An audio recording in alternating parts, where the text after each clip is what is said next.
schedule. I get that. Listen, I'm one of those Notre Dame doubters. I'm an SEC guy, right? But the truth is that Marcus Freeman knows how to manage football games. The quarterback has improved as the season has gone on. Chris Ash and that defense have gotten exponentially better since the beginning of the year. So it really is kind of like a coin flip as far as which team you prefer in there. I have to say, though, as the year has gone on, I've gone back and forth with the discussion. I'm getting a little bit closer to Miami as we get closer here to the playoff picture. A reminder, be a part of College Game Day Nation on the Dr. Pepper call-in line. Call us at 888-SAY-ESPN. That's 888-729-3776. ESPN Nation is presented by Dr. Pepper. It is not college football season without the delicious taste of an ice-cold Dr. Pepper. College football, it's a pepper thing. You are free to weigh in. Returning is really loud. It'll go away here in just a second. Tonight, 888-SAY-ESPN. Plus up next, we'll preview Georgia and Alabama. College Game Day, ESPN Radio, ESPN. I can hear you good. ACC Championship, 10-2 and ranked 17th in the nation. Virginia faces 7-5 Duke. With a win, Virginia is heading to the playoff. If Duke wins, here comes the chaos. Coverage begins today at 7:30 Eastern, with kickoff at 8 Eastern on ESPN Radio and on ABC. Presented by Dr. Pepper. With tax problems, listen carefully. Do you feel like you're losing control of your finances? If you owe over $10,000 in back taxes or have unfiled tax returns, we can help you take back control. The IRS is the largest and most aggressive collection agency in the world, and they can seize your bank accounts, garnish your paycheck, close your business, and file criminal charges. Take control of your tax problem now by calling the experts at U.S. Tax Shield and take advantage of the Fresh Start program and new laws that may allow us to negotiate a settlement for the lowest amount possible. Our team of tax attorneys and enrolled agents can stop collections and get you protected so you can take control of your financial future. U.S. Tax Shield offers a price protection guaranteed quote to get you protected today. U.S. Tax Shield is A+ rated with the Better Business Bureau, so call now. 800-687-5192. That's 800-687-5192. U.S. Tax Shield. 800-687-5192. Amber and Ian. Aaron Rodgers was sporadic. He was most often not on the same page as his targets. It was a mess of a game. I feel badly for Steeler Nation because they're getting off the field. I'm the greatest. I'm cocky. I created football. Aaron Rodgers, 4 years ago, 5 years ago, is the last time we saw him playing at a Hall of Fame level. Amber and Ian. Weeknights at 7 Eastern on ESPN Radio. The Rich Eisen Show. Seth Rollins, WWE superstar. You feeling good, Seth? I know there's a lot of skepticism in the question, TJ. You are the host of the Liar, Liar, Pants on Fire show. There's only one host of such a That hurts my feelings that you would think that about. I'm just saying, there was a little condescension, you know what I mean? In your voice. The Rich Eisen Show. Weekdays from noon to 3 Eastern on ESPN Radio, ESPN Plus, and on Disney Plus. Having Canty and Michelle We're about a minute out. Sounds good. We're here. We're ready. All right. We're candied up. Candied up.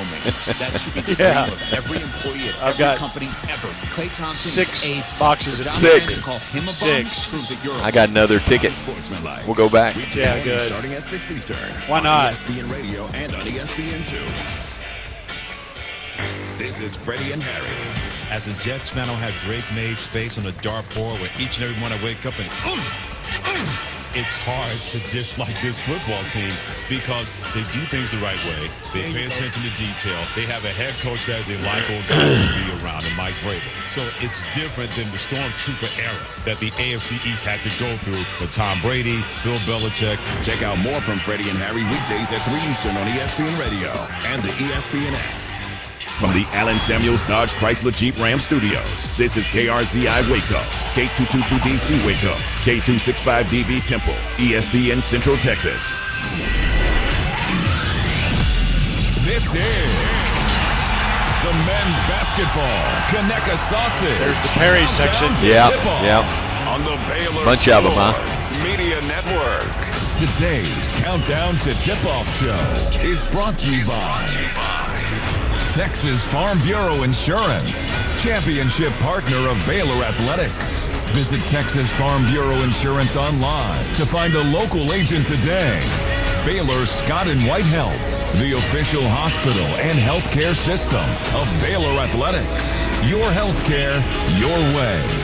Libman, America's trusted brand name in cleaning. TFNB, your bank for life. The official local bank of Baylor Athletics. Premier ER and urgent care. Feel better now. Nissan. Well, I wonder what they pay to play their games here. It's a big old arena. Big one. Coming up, we'll break down today's game, check scores, and take you inside Baylor men's basketball. And now, we're live alongside Hall of Famer Pat Nunley. Here's the voice of the Bears, John Morris. From inside the FedEx Forum in Memphis, Tennessee, welcome into Baylor Bear basketball. Today the Bears take on the Memphis Tigers. And everybody, welcome into our Conecuh Sausage Countdown to Tip-Off, brought to you by Conecuh Sausage. John Morris alongside Pat Nunley, Dr. Van Goodall in our network studios, and Pat, another test for the Bears. In fact, their first true road test of the season. They played some neutral site games, the ones in Las Vegas. They played games in Foster Pavilion. This will be a true road test today. Well, and John, they need to get one under their belts because in less than a month, they'll open Big 12 play at TCU.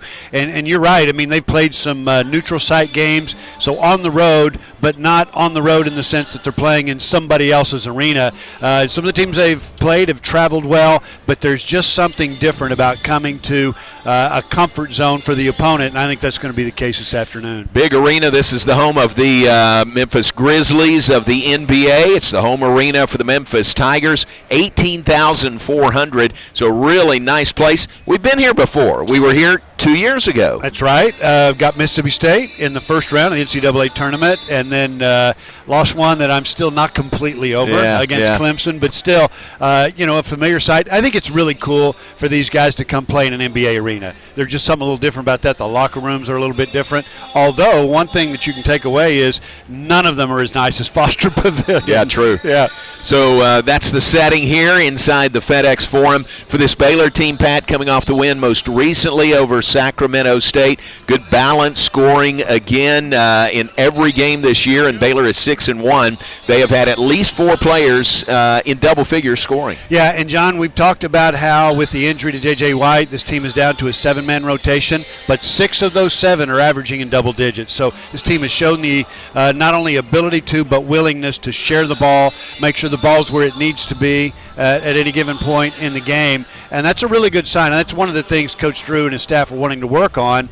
Started back in Germany in July, is to get these guys to develop some chemistry offensively. And I think they've done that. I think they're a little bit ahead of the game now, 7 games into this season. Yeah, it's a real plus when you've got balanced scoring. I think about the other team trying to scout your team, and there's not one guy per se that you can key on. Yeah, and that's a really good position to be in as an offensive team. I still think, John, and the coaches would tell you this team has progress to make, and they need to make it pretty quickly on the defensive side of the floor.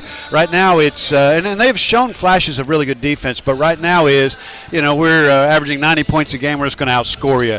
Well, in the 12, it doesn't necessarily work that way. Yeah, 90 points a game, 3rd best in the Big 12, 27th nationally. They have been showing some real offensive prowess, but you're right, that's the area at this point in the season. We're still early. I mean, it's the 6th day of December. The defense is really the area that could show and probably needs to show the most growth. I think so, and you and I get to sit in on some of the scouting sessions, and one thing I took away from that is they're doing it in practice. What they've got to do now is translate what they're doing in practice into a game setting. And I think when that balance is there, offensively and defensively, this team will become a much more complete team. They're well on the way to doing that. They're a fun team to watch, a lot of offensive firepower.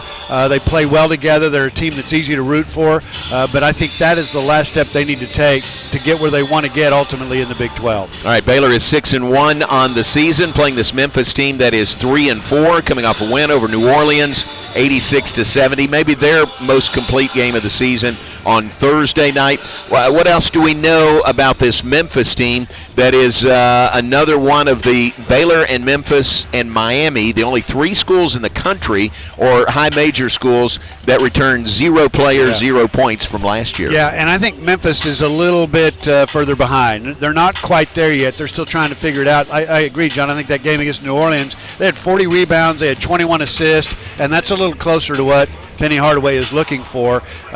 But it's, and that's not all that unusual. I mean, just 3 teams in the country are in that situation, but you've got a bunch of them who have turned over 85% of their roster. That's just the way it is these days. Yep. So a bit of an unknown with their roster, but our team is very well prepared. Fun to watch the scout and how our coaches and Gabe Aubrey with the video. They've collected video of all these guys. There are some injuries with Memphis that leads to a few unknowns. And this game today, as we're given a preview of the starting lineup, it'll be the 8th game of the season and the 6th different starting lineup for Penny Hardaway and these Tigers. Yeah, John, and it's injuries, but it's also, and I heard Coach Hardaway talk about this in an interview, it's getting his players to understand the level at which you have to compete. And he felt like in the last game, in fact, he set out 2 guys of that game. One of his regular starters played 30 seconds. Another one, a guy that we'll talk about, big guy this afternoon, didn't play at all in that game, and it wasn't because they were hurt. Yeah.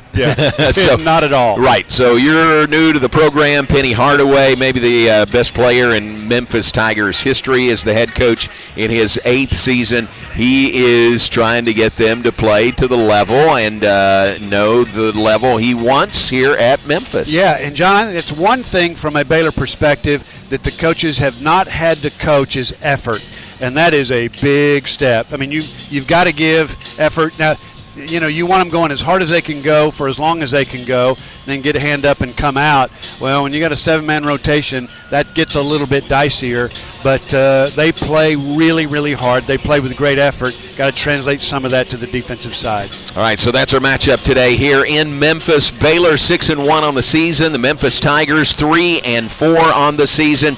You're tuned in to the Conecuh Sausage Countdown to Tip-Off. Conecuh Sausage, made from the finest cuts of pork, their patented blend of seasonings, and smoked over a pure hickory fire for that true hickory smoked southern flavor. Conecuh Sausage is always great on the grill and perfect for tailgating. Pick up a pack and enjoy your family's favorite recipes at any meal of the day. Conecuh Sausage, a game day tradition and the official smoked sausage of the Baylor Bears.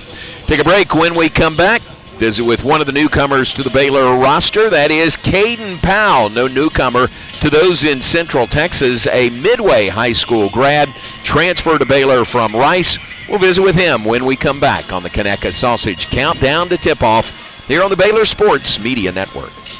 Come see why Green Eye Associates is voted best in Waco year after year. Enjoy exceptional service and care from Dr. Leanne Green alongside her dedicated optometrist and staff. Receive trustworthy insights on your eye health. Enjoy the impressive variety of contacts and eyewear and work with the most experienced optical team in Waco. Don't miss the new state-of-the-art dry eye therapies that rejuvenate the eyes and face with safe, non-invasive treatments to restore did you see comfort Tip and move to quality of 340? life. Green Eye Associates, Oh, official no. Why? So we got of Baylor Athletics. play a game before it on CBS, so we got plenty of time.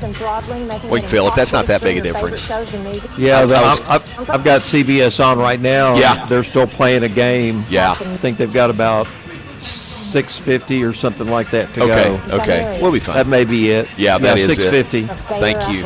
So don't wait another minute. Give Next a call or go online to nextleagueinternet.com to see what Louisville is whooping up on Indiana 68-53. Wow. Sick 'em Bears.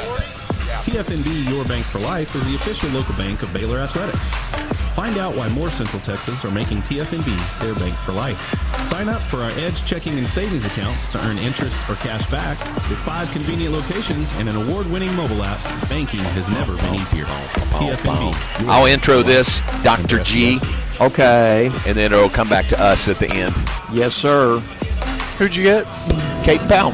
Oh, that's right. I just heard you say that. Talking about the big boys. Since 2004. I like him. Bluebonnet Yeah, I is do too. locally I like owned and him a lot. operated, which allows them the most interaction with patients each and every day, promoting compassionate care and integrity. They provide Then we'll do some hands-on scores in attention this to their segment patients through a also. staff Okay. with years Fill of a little experience. time. Bluebonnet Health Services provides home health care, supportive care, and hospice. Remember, it's your health, your choice. Ask your doctor for Bluebonnet Health Services. Can't find anything in my bag because I got all that candy in it. You're listening to Baylor Men's Basketball on the Baylor Sports Media Network.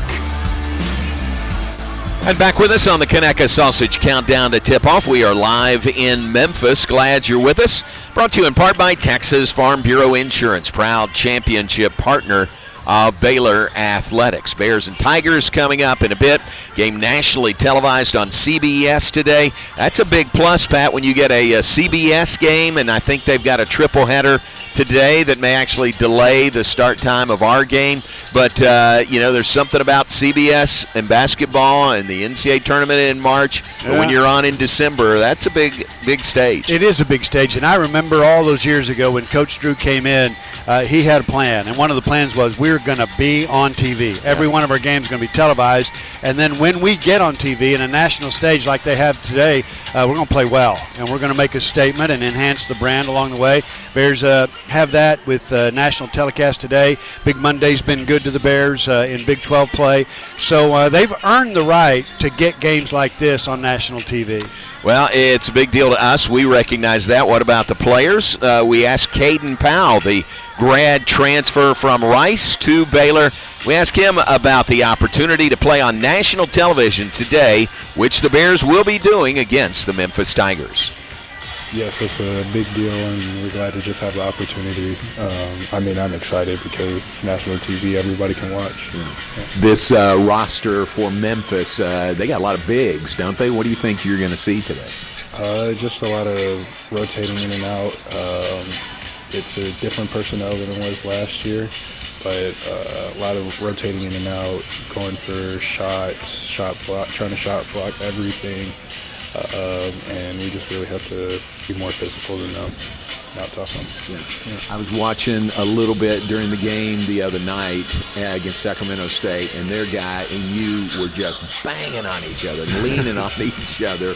And none of them, I don't think, were called fouls, but it's just part of the game, isn't it? Yeah, it's just part of the game. It's going to be like that night in, night out. So, mentally, you just have to prepare yourself to know that's what you're going to go through. And I've been doing it for 3 years, so I already know. How to prepare for it mentally, physically, and not to let it get to my head or frustrate me at all. Yeah, that's part of it, right? They're trying to get in your head. Yeah, trying to get in your head, doing everything they can to just throw you off. How sore are you after some of those games? It really depends. Sometimes pretty sore, sometimes not too sore, just depending on some of the hits I take. That's really it. Final thought, you guys, you're pretty established 7-man rotation now, and you're the first big coming off the bench. You sort of know what you have right now to work with, don't you?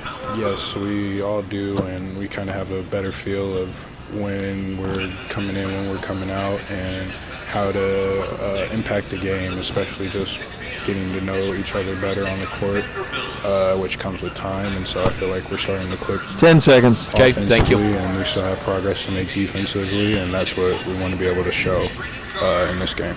Very good. Have a great game today. Thanks. Thank you.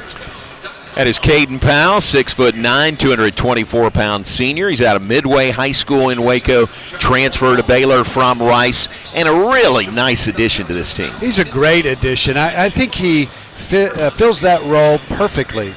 And one thing that he does extremely well that's not going to show up in the box score is he talks well. What I mean by that is on the floor, he's a communicator. He's playing in the low post, and on the defensive side of the floor, Coach Sanchez says, talking communication covers up a lot of mistakes.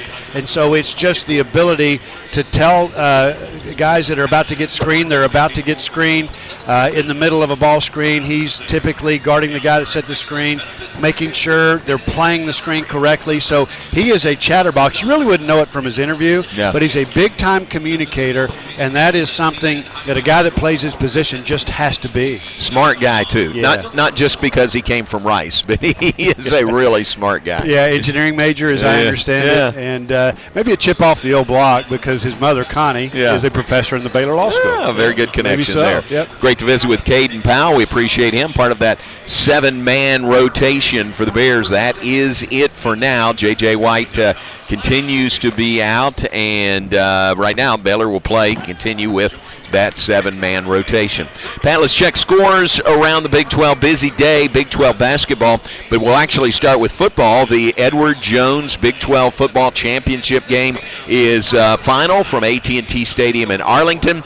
Congratulations to Joey McGuire and the Texas Tech Red Raiders. They win their first Big 12 championship, and they won it decisively, 34-7 over BYU. That's right. I mean, that team has done everything that a champion needs to do. I mean, they and I think it'll be a great representative of the Big 12 in the college football playoffs. Yeah, they're going to be a top 4 seed, it looks like, probably number 4, so they'll get a first-round bye. So great season continues for Coach McGuire and the Texas Tech Red Raiders. Back to basketball now. One game is final from today. This one will turn some heads in the Big 12 and nationally. 10th-ranked Iowa State beat number 1 Purdue today, 81-58. 81-58 the final. You know, we saw Iowa State in Las Vegas, and I was wowed. I mean, we knew they would be good, but and they've got some guys that have been there for a while, but they brought in some key transfers and a freshman, and we knew that they would be solid. But that team right now, John, today playing as well as anybody in the country, and they're good, but then when they shoot the ball well, I think at one point in the second half they made 6 of 7 threes. You're not going to beat them, and that is a legitimate national championship contender. Now, I understand it's early December, but they've got what it takes. Yeah, they're going to get some first-place votes out of this. To win by 23 over Purdue, hand them their first loss, and Iowa State remains undefeated on the season. They went 3-0 in Las Vegas, had some big wins there. I mean, they are really rolling here early in the season. Yeah, you may have mentioned this. That was in Purdue's home arena. True. And my what I think I heard today was first loss against a non-conference opponent in that arena in 40 games. Oh, wow. How about that? Yeah. So really impressive win by Iowa State, 81-58 over previously undefeated and top-ranked Purdue. 81-58 the final score. One other game in progress at this hour. Seton Hall leads Kansas State 13-7. That is very early. That is 6 minutes into the first half. They're playing in Manhattan. Upcoming games in the Big 12 today. Colorado at Colorado State. Wake Forest at West Virginia. Cal Baptist plays at Utah. Oklahoma State is 8-0 on the year. They play at Grand Canyon. Florida State plays at Houston coming up this evening, 7 o'clock. Auburn plays at Arizona. Auburn is number 20 in the nation. Arizona number 2 in the nation. May very well be number 1 when the new poll comes out on Sunday or Monday. Yeah, I mean, in Las Vegas again, which was an unbelievably good field. We watched after St. John's knocked off Baylor. We watched Auburn beat St. John's, and that shows you how good Auburn was, because I thought the night we played St. John's, who was making a lot of shots, that St. John's was a top 10 team. So that's a great game, and I love that in pre-conference play, everybody's playing everybody. Yeah. I mean, and Coach Drew already, his strength of schedule coming into the Sacramento State game for Baylor, at least in terms of the defenses they were playing, number 2 in the country. So they're playing really good defenses, particularly in Las Vegas, and still averaging 90 points a game. I think any questions about this team's offensive firepower have been answered. One other game, Oklahoma plays at Arizona State, comes up late night tonight, 9 o'clock on the CBS Sports Network this evening. Nationally on this Saturday, it is quite obviously conference championship day in college football, but a ton of other big matchups. the game that precedes ours on CBS television. 6th-ranked Louisville is winning over 22nd-ranked Indiana. 77-62 is that score. That is with 3 minutes 44 seconds to play. And Pat, that's an Indiana team that we saw in an exhibition game in Indianapolis, and has gone on since that game to be really, really good. So again, everybody's just kind of flexing their muscles. I'm a little surprised at that, but I'm already looking forward to the little break that Baylor will take from Big 12 play to play Louisville. Yeah, that's right. That's going to be fun. Louisville, February 14th in Fort Worth will be terrific. Michigan playing as well as anybody in the country, ranked number 3 in the nation. They lead Rutgers 8-4 very early. Arkansas, number 25, they lead Fresno State 15-5 early. Duke at number 4 has knocked off 7th-ranked Michigan State 66-60. Matchup of top 10 teams there. Later tonight, Washington at USC, Illinois at Tennessee, Ole Miss at St. John's. We'll watch that. St. John's, the team that has handed Baylor its only loss of the season. So those are the other games that are coming up around the Big 12 and nationally. We have a bit of a slide with the start of our game due to the length of the previous game on CBS prior to ours, that Louisville-Indiana game. So we got a little time here on the Conecuh Sausage Countdown to tip-off. We appreciate your being with us. We'll take a break, and when we come back, we will hear from Baylor head coach Scott Drew. His thoughts this game here in Memphis. He will be walking in Memphis when we come back. Coach Drew, when we return on the Conecuh Sausage Countdown to tip-off here on the Baylor Sports Media Network. Planning a new or used vehicle purchase? Drive the lane with First Central Credit Union's All right, easy Dr. G. application. It's a winning season. All right, we'll run Scott Drew out of this break and segue into the next break. In and out. Yep. And I'll be off headsets. Okay. Pat may or may not be here. Okay. Have to get some more candy. Yeah. What candy are y'all getting? What? Well, they gave us a voucher for the concession stand. And I'm buying it, man, allegedly, for my grandkids. For they're all Christmas presents. Allegedly. Oh, boy. You're loaded up. You have done your Christmas shopping. I have. So we'll be up headset for a few minutes. 12 and under can register for the low cost of $25 and gain exclusive benefits and access to Baylor athletics events. Members receive free admission to select events, exclusive giveaway access, and their own membership package. To register your Cub, please visit BaylorBears.com/Cub Club. Sign your Cub up today. Hi, Jan from Toyota here to let you know that Toyotathon is on. And what better way to get in the spirit of the season than with a new Toyota, like RAV4, Grand Highlander, and Corolla Cross. But to really get in the spirit, let's sing about it. So without further ado, driving through the snow in a new RAV4, hooray. To the slopes we go in a Highlander for a ski day. A Camry to get hot cocoa, tubing with a Tundra makes the kids go loco. Oh, what fun it is to make holiday wishes come true. Toyotathon, Toyotathon, Toyotathon is on. Oh, what fun it is to drive a new Toyota today. Hey! Dealer inventory may vary. Current offers on these vehicles end December 1st. Offers are subject to change throughout Toyotathon, which ends on January 5th. See your participating Toyota dealer for details. Toyota, let's go places. During Toyotathon, qualified buyers can get 2.99% APR financing for 72 months on a rugged new 2026 Tundra. Offer available in select states only. You're listening to Baylor Men's Basketball on the Baylor Sports Media Network. Welcome back to Memphis as we continue on our pregame show. Let's visit now with Bears head coach Scott Drew. And on the road today, literally on the road. This is your first true road game of the season, isn't it? Yeah, we don't believe in rituals, but we are walking in Memphis. The last time we did a pregame talk, we were walking, and it worked out pretty well against San Diego State, didn't it? So we're walking in the hotel. It is cold here, by the way. Not as warm as it is in Waco. I think walking in Memphis is a song also. Well, that's what I was singing for. You didn't even catch it. Wow. Yeah, I got you. Okay. First true road game of the year for you guys. That's a challenge. Well, road games always are, and you and I know that the first thing is you got to take the crowd out. Memphis loves basketball. They have a great crowd. Penny always has a talented team. And this is a team like us, has a lot of transition, a lot of new pieces. They took Purdue to the wire.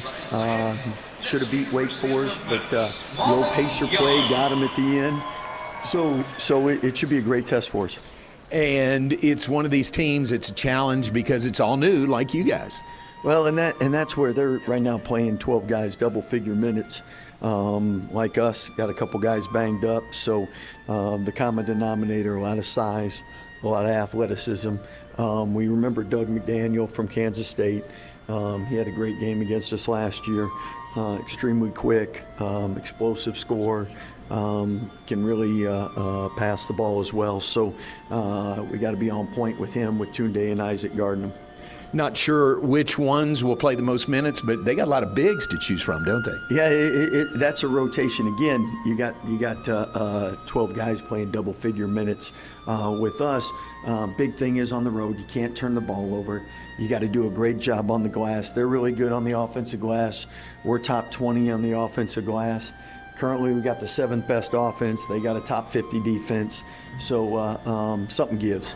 And you're going to have to fight the crowd, like we said, a true road game, and I'm sure it'll be vocal today. Yeah, and that's where talking with the team, the one thing we went over is when the crowd gets going, that's when you really got to execute, and you got to do a great job moving the ball, getting a high percentage shot. That's not when you can turn it over, take a bad shot, and let them get in transition and really let the place get going. All right, Coach, thanks. We'll talk to you after the game. Well, thank you, Baylor fans, and walking in Memphis, right? Walking in Memphis. You want to sing that a little bit? No, I'm going to let you sing that one. It's Baylor coach Scott Drew. It's Baylor and the Memphis Tigers coming up. We'll take a break. Be back with more in a moment on the Baylor Sports Media Network.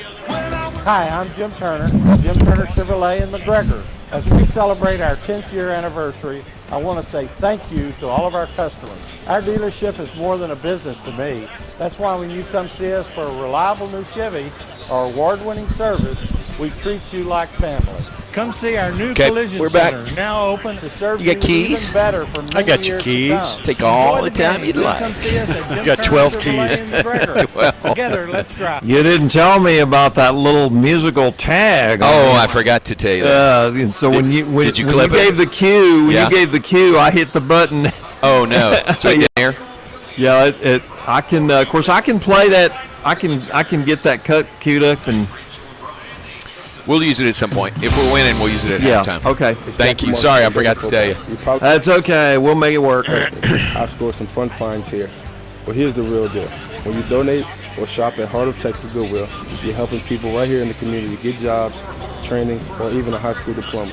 HOT Goodwill celebrating 70 years strong and still changing lives through the power of work. That's something worth celebrating. Donate, shop, change lives. That's Heart of Texas Goodwill.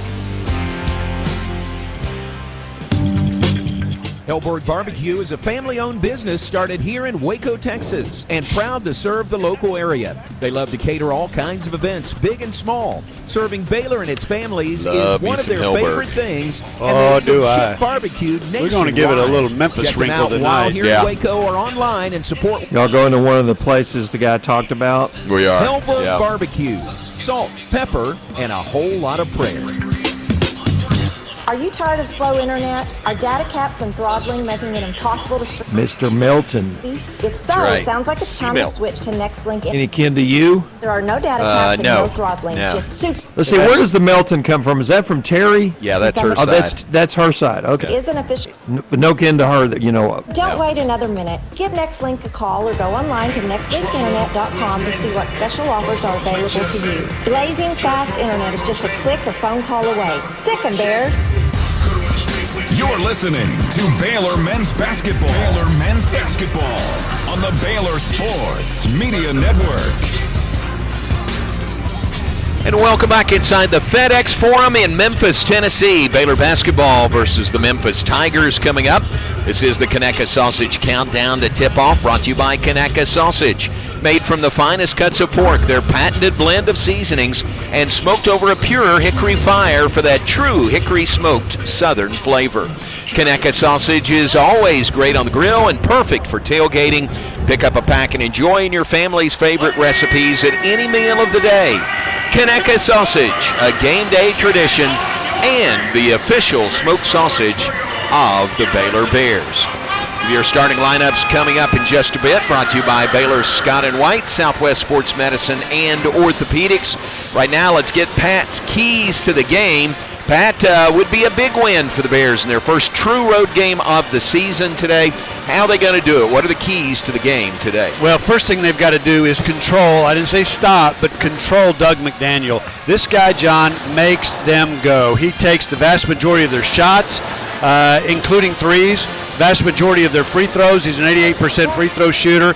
4 times the number of assists as any other Memphis player, has 2 times the number of steals than any other Memphis player, and is the only Memphis player in double-digit scoring per game this year. So that's the guy that is the head of the snake, and every scouting report on Memphis says if you don't control him, you're in for a long night.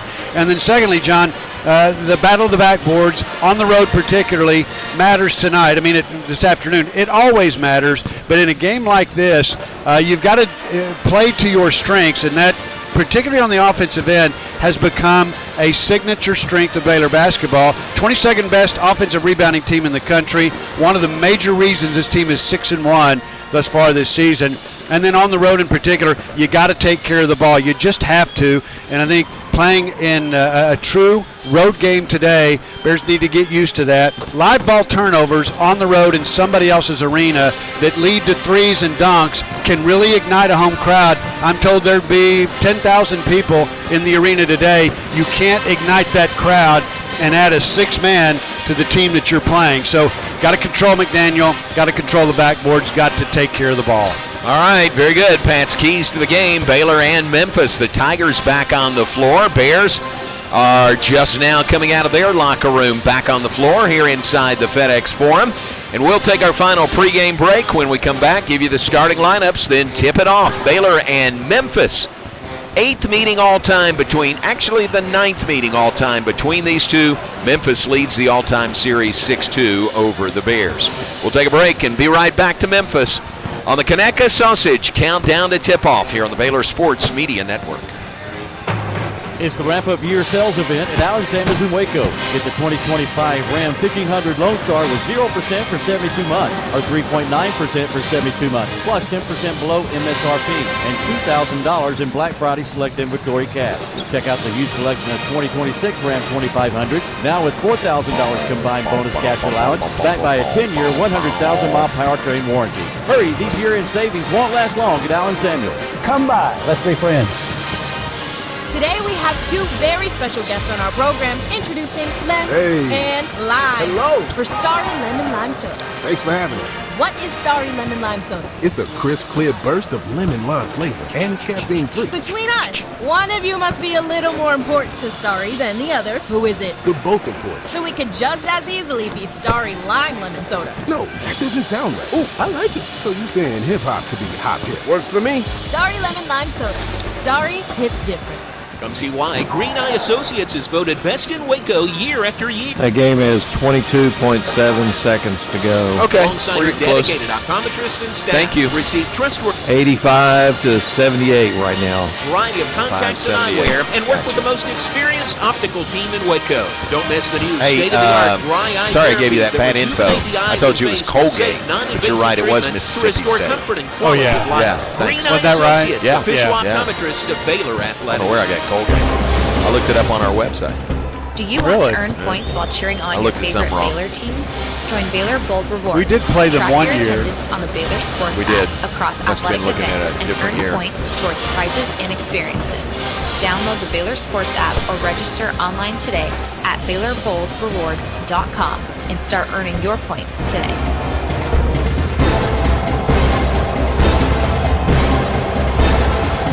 It just went final, 87-78. All righty. This is Baylor men's basketball on the Baylor Sports Media Network. He's going to squeeze the air out of that basketball and celebrate a big-time Baylor win at the Farrell Center. Second-ranked Baylor all over number 6 Villanova today here in Waco. And Meyer will hold the ball, toss it high in the air. Baylor can celebrate a second straight Big 12 Conference championship. And this ball game belongs to the Baylor Bears. The Baylor Bears.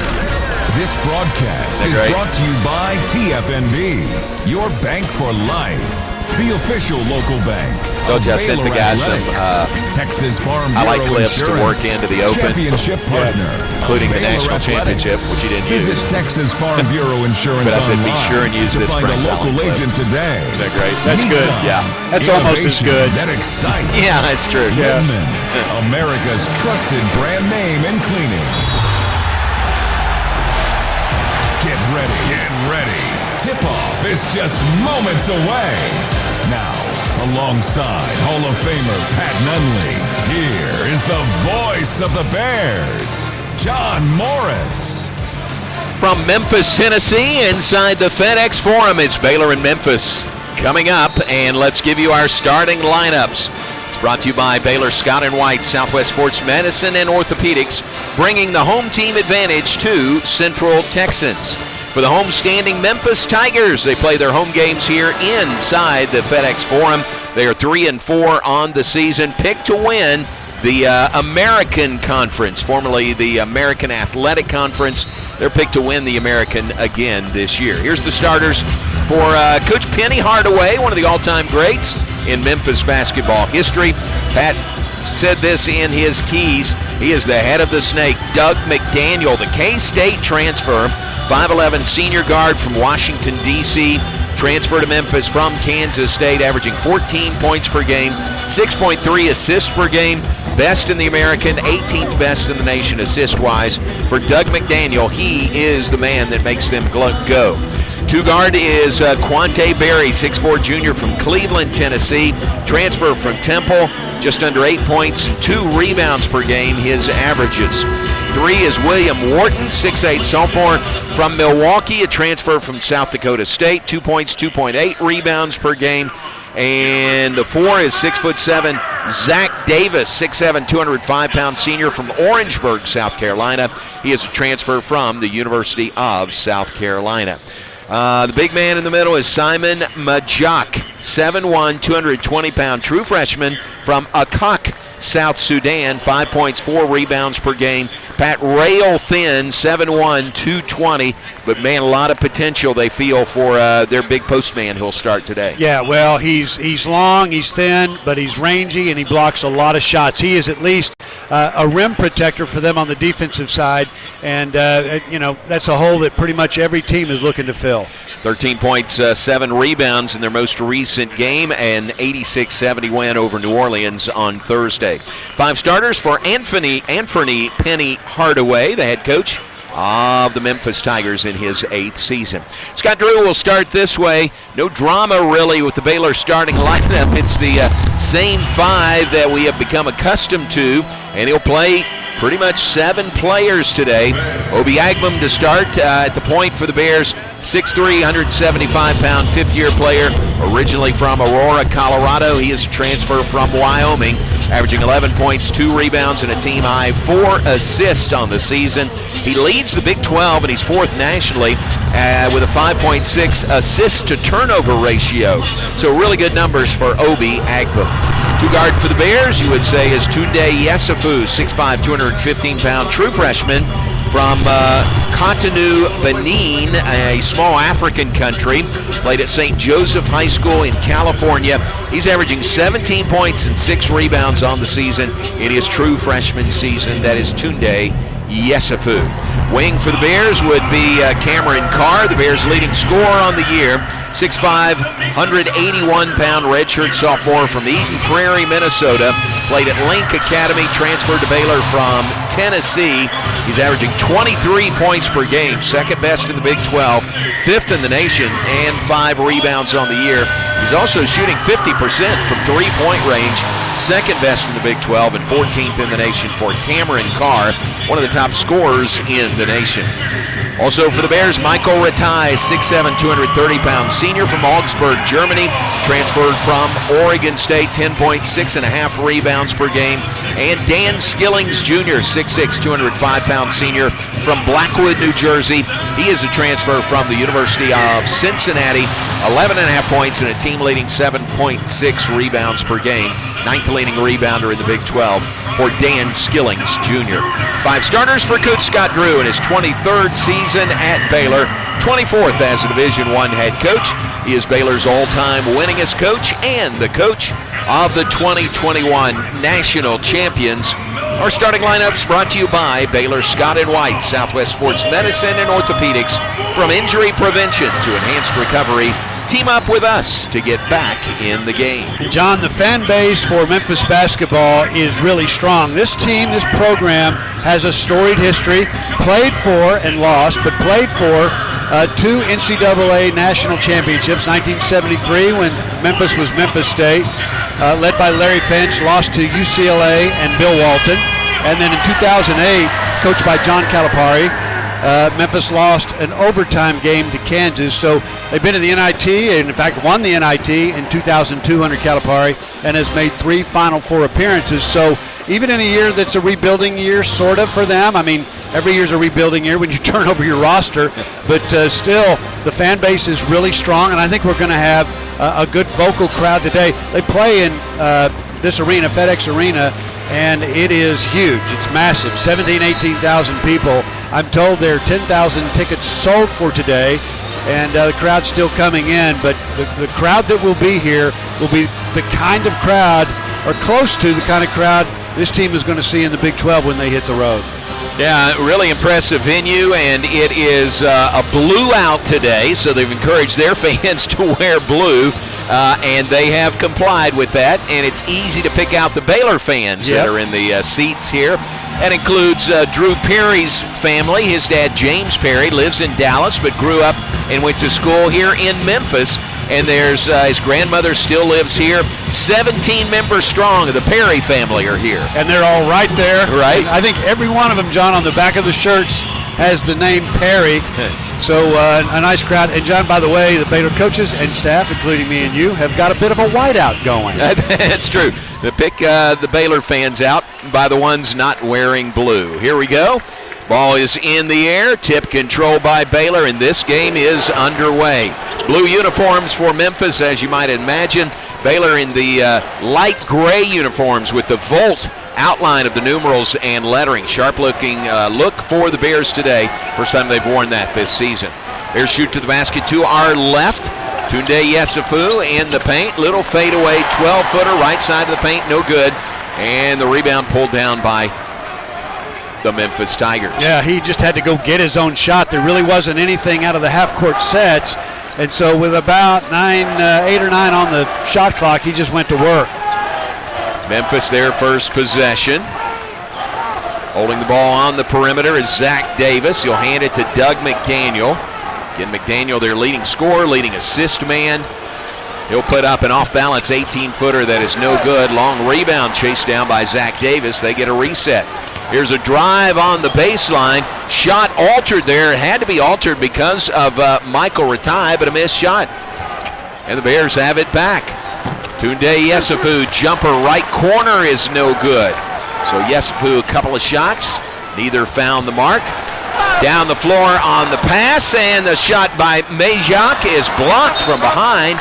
Rebound by Memphis, but knocked out of bounds. So, boy, that looked like a gimme there by Majak, but they come away empty-handed. Yeah, and that is 2 offensive rebounds for Memphis in the first 2 possessions of the game. The offensive rebounding battle typically goes Baylor's way. That's been a staple of Baylor basketball the last 10 years or so.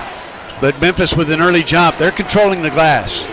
Scoreless, a minute and a half in, first half from here inside FedEx Forum. Bears ball, Obi Agbam into the front court, gives to Cameron Carr. Carr, second leading scorer in the Big 12. Baylor's leading scorer. He'll drive, kick to Yesufu. Thought about a 3, didn't take it. Nearly lost the ball. Now he did. He threw it away. Tried to pass out of traffic. It was stolen. Starts the break the other way. Layup no good. Tip no good. Loose ball. Here's Carr off to the races. Baylor has numbers. Carr all the way. He'll get the shot. That's going to be a goaltend.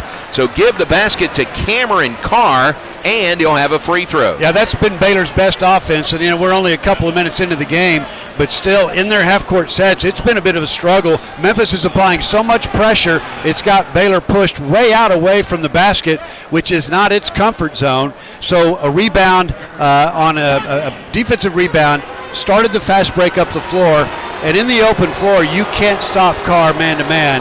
Not only did he get the bucket, Free throw is good. It's 3-point play for Carr. First points of the day by either team, a 3-0 Baylor lead. Carr averaging 23 points per game, his first 3 this afternoon. Memphis with the ball on the left wing. Bounce pass inside the arc to William Wharton. Now around the perimeter. Underneath, pass to Majok, but it hit the rim and bounced right back. So a fortunate bounce there. Now jumper, right elbow, that is no good by Wharton. And the lid's on the bucket so far for Memphis. Here's a floater by Carr into the paint, left it just short. Rebound Tigers. Tigers nearly 3 minutes in without a point. 3-ball, left side is no good. Attempt at a follow is no good, but a whistle and a foul. Michael Greenstein is going to tell us the foul is on, I believe, Mikey Ratai. And John, you mentioned the length that Memphis brings to the floor, and they've got a guy out there, Aaron Bradshaw, who is gigantic. 7'1", 225 pounds. This is a guy that a couple of years ago, most folks that knew of him, and every basketball coach did, thought that he'd be in the NBA right now. He started at Kentucky, transferred to Ohio State, and is now at Memphis. Gets his first free throw to go. That's a guy that is potentially a guy that can play at the next level, but he just really hasn't found his range yet. It is Bradshaw at the line. The foul was on Ratai, his first, team's first. So Bradshaw, 7'1", 225, originally from Rahway, New Jersey.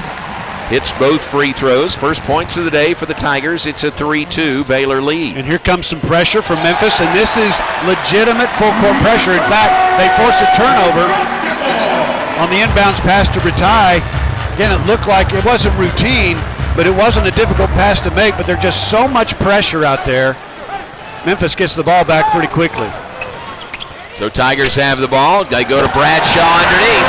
Sidesteps a defender and dunks it home. And just like that, Memphis has a 4-3 lead on the Bears. Yeah, Bradshaw did not play against New Orleans only because he just wasn't given the kind of effort that they're looking for. And the Bears lose the handle the other way in a hurry. And a 3-ball is no good. Tip, no good. Second option is good. Tip in by Ashton Hardaway. Boy, they are getting some offensive boards and making the Bears pay for it. Yeah, they've got 4 second chance points. Coach Drew's going to call a timeout. They are getting pounded on the defensive glass. Memphis has really turned it up a notch. You can tell their effort level, particularly on the offensive glass, is very high right now, and 4 of their 6 have come on second chance points. So timeout, Scott Drew will keep it right here. 16:32 on the clock, first half. Memphis trail 3-0, but a 6-0 run, and they've got a 6-3 lead on the Bears. Yeah, they're taking advantage of their length. This is not a great three-point shooting team. What they want to do is get the ball in transition. They've done that, and they've done it with their pressure, and then just get the ball up on the rim and let those big guys go get it. Those guys are long, and they are athletic, and right now Bradshaw in the game, who did not play against New Orleans, has 4 of Memphis' 6 points. That was kind of a get his attention game when he didn't play at all, and he has come out like Coach Hardaway got his attention. You know, and I think that's a bold move by Coach Hardaway, because Johnny might be the most physically gifted player at 7'1", 225 on Memphis roster, but if you're not playing hard, you're not playing at the level that he feels like you got to play at to compete at a high level, you're not going to play. That's a bold move, but right now in the first 3.5 minutes of this game, it's paid off. 3 turnovers by Baylor in that 3.5 minutes. 0 so far by Memphis. Yeah, and that's 4 points off those turnovers. Bears done a great job taking care of the basketball. In fact, their average is 11 turnovers a game, which is the goal in every game. Just trying to get level set here. Isaac Williams into the game. Williams takes the inbounds pass. Pass on the right wing to Carr. Dribbles in, fires it back outside to Williams. Nearly lost it. Now he does lose it. Pass was off his hands. Turnover number 4 by Baylor in the first less than 4 minutes of this game. Pass into the corner to Hardaway. His 3 is no good. Another offensive rebound. They'll kick it out, put the ball in the hands of Doug McDaniel. Yeah, that's a long missed 3, which means a long rebound. Those things are hard to bring down. But another offensive rebound for Memphis. They get another 20 seconds. There's McDaniel. He gives the ball away. Pretty deep bench for Memphis as well. McDaniel's got to put it up. Oh, and he does. And a desperation three is good by Doug McDaniel. You know, and you can tell, John, this crowd is a pretty good one, but they are vocal right now because of the play of Memphis. Bears going to have to, again, get level set. Need a really good possession here. That makes it 9-3 Tigers and a 9-0 run for the home team. Tunde Yesufu starts to drive. Step back 15-footer is no good. Dan Skillings with the ball on the rebound. Kicks it out to Carr, and Carr nails the three from the right wing. And that's an offensive rebound by Skilling, and he quickly looked to the perimeter. Didn't have a second shot. Got the three to Carr. 9-6 Bears trail. Quick shot, quick miss. Caden Powell, the offensive rebound. Powell running in transition. Cam Carr tries to bounce it to him, but it hits a Memphis Tigers foot. So on the kick, Bears going to have the ball when we come back following an official timeout. 15:03 on the clock, first half. It is Memphis 9, Baylor 6 from the FedEx Forum in Memphis. You're listening to Baylor Bear Basketball, Baylor Sports Media Network.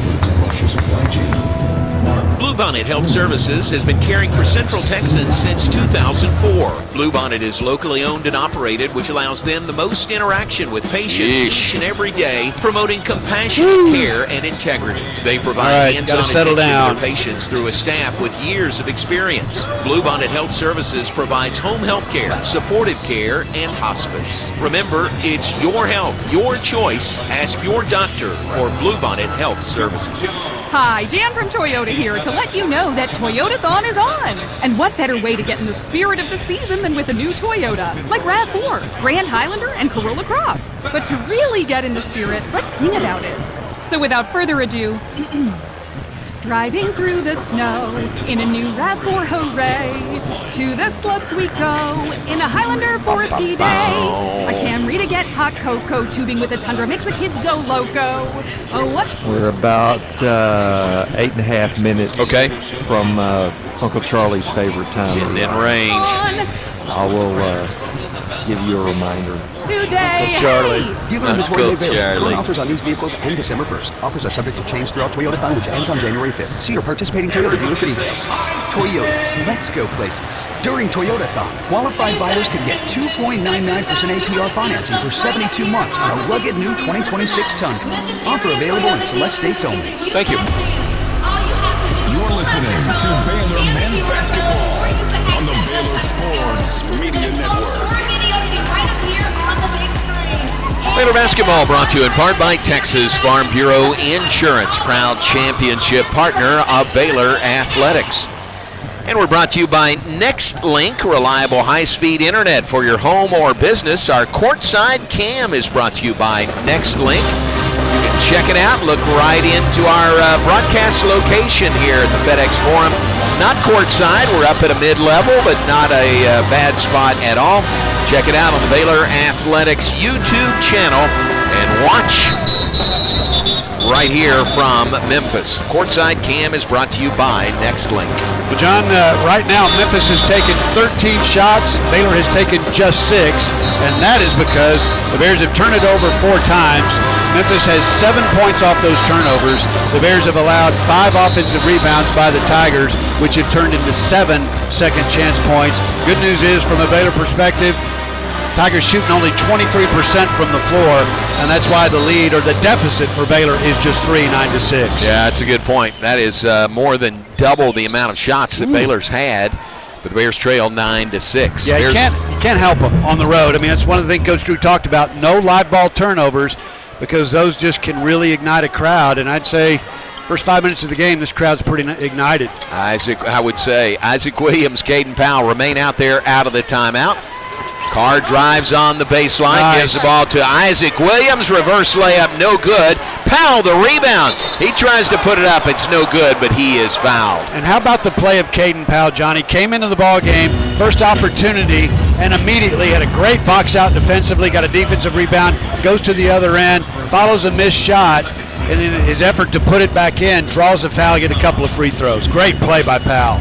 Foul is on Zach Davis. That is his first. It is the team's second. Here's Powell to the line for 2. First one is no good. Baylor, Pat, a 75% free throw shooting team. It's early in the year, but that's really good. That's really, really good. Second one by Powell is too long, so the Bears lead points on the bucket on the free throw line. And then a foul on somebody for Baylor. Hooked an arm there as they were going for the rebound. I think it's on Cam Carr, so Carr picks up his first personal, team second. But 2 missed free throws right when we're bragging about how well they're shooting free throws. Long way to go. Tigers ball, 3, far corner, no good. And here's the pass out and stolen away. But then trying to pass it to a teammate, Zach Davis, lands on the out-of-bounds line. And of more immediate concern is Obi Agbum, who is flexing that left ankle. You know, and John, that is the second careless pass by Cameron Carr. The first one up the floor really didn't amount to anything. He tried to make a great pass when a good pass would do. Avoided a turnover there, but and the Bears barely avoided turnover that time. Good rebound by Carr, looking to create an outlet opportunity to push it up the floor, and he was just too quick with the pass. So the Bears, again, have 5 turnovers in the game, and that could easily be 7. Agbum will stay in the game. A bit of a sprained ankle, it looks like, but he'll have to stay out there. Bears ball. Pass to the wing is deflected out of bounds. Will stay with Baylor. 14-15 on the clock, first half. 9-6 lead for the Memphis Tigers. Talked about it earlier, John. That Memphis pressure has pushed Baylor out of its comfort zone offensively. Inbounds, it comes to Powell, but then a foul is called on Isaac Williams. I guess a little push off there, but Williams picks up his first personal. Again, just trying to answer that pressure. He pushed a little bit to create enough separation just to get a return pass from Powell. Tigers ball leading 9-6 over the Bears. 14-minute mark, first half. Doug McDaniel, nice pass underneath. Majok, shot may have been blocked from behind by Caden Powell. Starts the break the other way. Isaac Williams drives. He is fouled from behind. You know, when things aren't going well for you offensively, you got to work your way to the line. Bears done a pretty good job of that. Don't have much to show for it, but they've already taken 3 free throw attempts in the first little over 6 minutes of the game. Williams will get a couple more here. Pat, the foul is on Quante Berry, the junior, the transfer from Temple. His first, team's third, puts Isaac Williams at the line. And the first one is good. Can't talk good free throw shooting without talking about the improvement by Isaac Williams. Dramatic, really. 71% at the line coming in. Coming to Baylor, he was a career 49% free throw shooter. Gets his second one down as well. But, John, we just kind of felt like he was going to get a lot better. He's such a great athlete. He's so skilled that he just needed to hone that. And nobody works harder on that than Isaac Williams, and it shows. So 2 free throws by Williams. It's a 1-point game. 9-8 is the score. Here's a deep 3 straight away that is no good by Memphis. Rebounded by the smallest guy on the floor. Doug McDaniel at 5'11" got the offensive rebound. Tried to throw an alley-oop underneath, and they couldn't finish. It was Aaron Bradshaw, but he just wheels his way around Caden Powell, who falls to the ground, and Bradshaw has the banker. He's 7'1", 225. When he catches it in the deep low post, really all you can do is what Powell did. You either foul him or try to draw a charge. Couldn't get it. 11-8 is the lead for Memphis. Michael Ratai drives into the paint, spins around. In doing so, he drug his pivot foot. Turnover, Bears on the traveling call. Is that 7 turnovers in the first half? Yeah, we're not even midway through the first half. Ooh. It's safe to say that the Memphis pressure has Baylor's offense completely sped up. ID 10. 7 turnovers by Baylor. Here's Memphis. Pass down low. That is Ashton Hardaway. Off-balance shot is good. He's got 4. It's a 13-8 lead for the Tigers. Bears ball. Obi Agbum on the perimeter, gives to Powell. Nice look underneath. Head fake. Shot up, no good by Yesufu. But he was fouled, and he'll go to the free throw line. Let's pause 10 seconds for station identification. Back in 10 seconds on the Baylor Sports Media Network. From the Allen Samuels Dodge Chrysler Jeep Ram. Thank you. This is KRZI Waco. K222DC Waco, K265DV Temple, ESPN Central Texas. Scouting report on the game, John, says that one way to alleviate that pressure is to back cut. That's exactly what Tunde Yesufu did there. Missed his first free throw, but he made a back cut and was wide open. Powell found him from the top of the key, got it to him. Yesufu drew the foul, but nothing to show for it yet. Baylor now at the free throw line, just 3 of 6. See if Yesufu can make it 4 of 7 with a second free throw. Is up, rattles out, no good. Bears missing some opportunities there. So 2 missed free throws by Yesufu. The foul was on Bradshaw, his first. Pass underneath to Majok, and he is fouled from behind by Dan Skillings. Skillings' first personal, 4th team foul on Baylor. Now we talked about Memphis length, and it is dramatic. 7'1", 220, Majok, and then we talked about the length of Bradshaw, 7'1", 225, and those two guys are playing each of the low post positions right now. Doug McDaniel takes the inbounds pass, tries to pass it, and it's stolen by Agbum. Ahead it goes to Yesufu, saves the ball from going out of bounds. Pass back to Ratai for 3, it's no good. Back iron, Skillings the offensive rebound. Runs into Majok, shot up, no good. Then Majok claims the rebound. Give to McDaniels on the run out. Pass into the far corner, touch pass back outside. 13-8, Memphis leads Baylor. Right elbow jumper is good. He banked it in. Hardaway with the bucket, and it's 15-8 Tigers. Yeah, and it's a 6-0 run now by Memphis, who's made each of its last 3 shots. Bears need to run something here. A paint touch, a backdoor cut, something. Need a good look. Hardaway has 6. Tigers lead by 7. Drive to the bucket by Agbum. Shot no good. And the rebound, though, by Yesufu. He'll give to Ratai. Leaner right side is no good. Majok the rebound.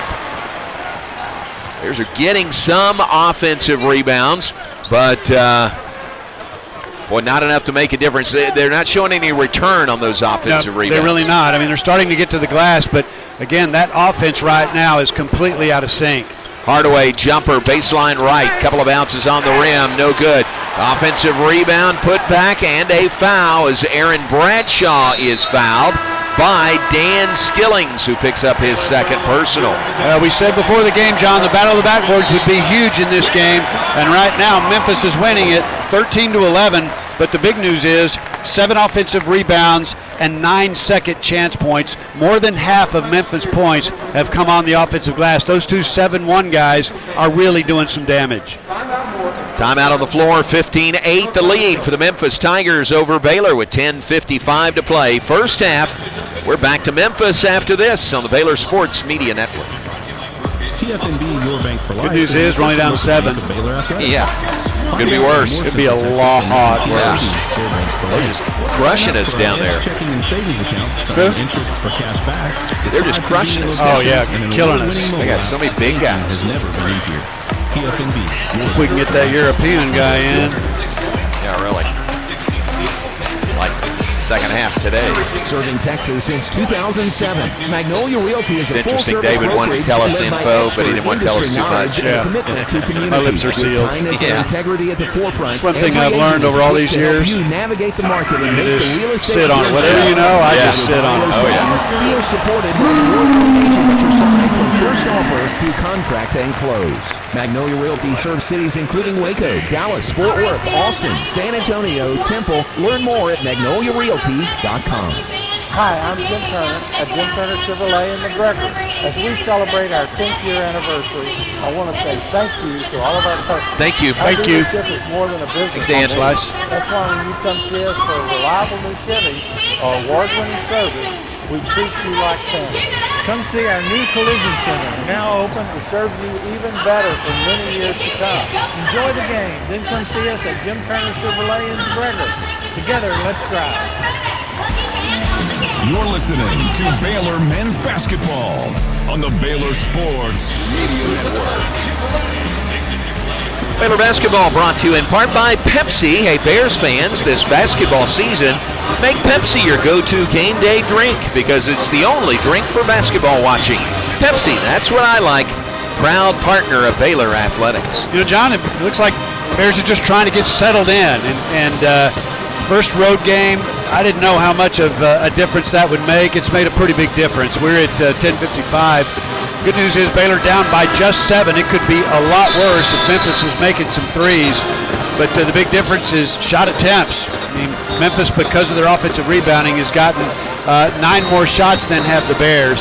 And the Bears have left 4 points at the free throw line. They're getting to the line, but just not able to convert there, which is uncharacteristic. A 75% free throw shooting team coming in. So at the 10:55 mark, second media timeout of the game, Bears just trying to regroup a little bit, figure out what they can do to invigorate their offense and to get that offense making Memphis pay for its pressure, because right now it is relentless. And when you break a guy down on the perimeter, if you're a Baylor offensive player, you got 2 7-1 guys that you have to contend. We talk about rim protection, that is rim protection. Turnovers a factor too, 7 by Baylor, 2 by Memphis. Points off turnovers, 9-0 in favor of the Tigers. And as play resumes, free throws being shot by Memphis. Up 15-8 on Baylor. First one is no good. Second one is good by Aaron Bradshaw. So 1 of 2 by the 7-1 Ohio State transfer, Aaron Bradshaw. Makes it 16-8, Tigers on top. A little bit of backcourt pressure now by Memphis. Isaac Williams working against Doug McDaniel. Gets it across the timeline himself. Now passes back to Ratai. Bears set up in the half court, down 16-8. 10.5 minutes to play, first half.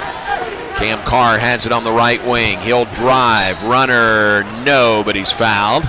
Boy, he is really good at drawing contact, if not hitting the shot. Yeah, just sort of creating something out of nothing. Really, all he had was a man-to-man isolation, which is usually enough for him. And his challenge has been to play deliberate and free at the same time. You got to be deliberate in the half-court offense, create shots for one another, but sometimes your best offense is to get Carr isolated and let him go to work. This is his second trip to the free throw line. First one's good by Carr. The foul was on Tierno Silla, 6'11", 210 senior from Conakry, Guinea. Played at UCF, then Stephen F. Austin, now here to Memphis. His first personal 15 foul. Second free throw is good. 2 free throws, Bears needed those. Makes it 16-10, the Memphis lead cut to 6. Yeah, Carr and Williams, the only 2 Baylor players who've scored in the game. Little backcourt pressure, broken rather easily by Memphis.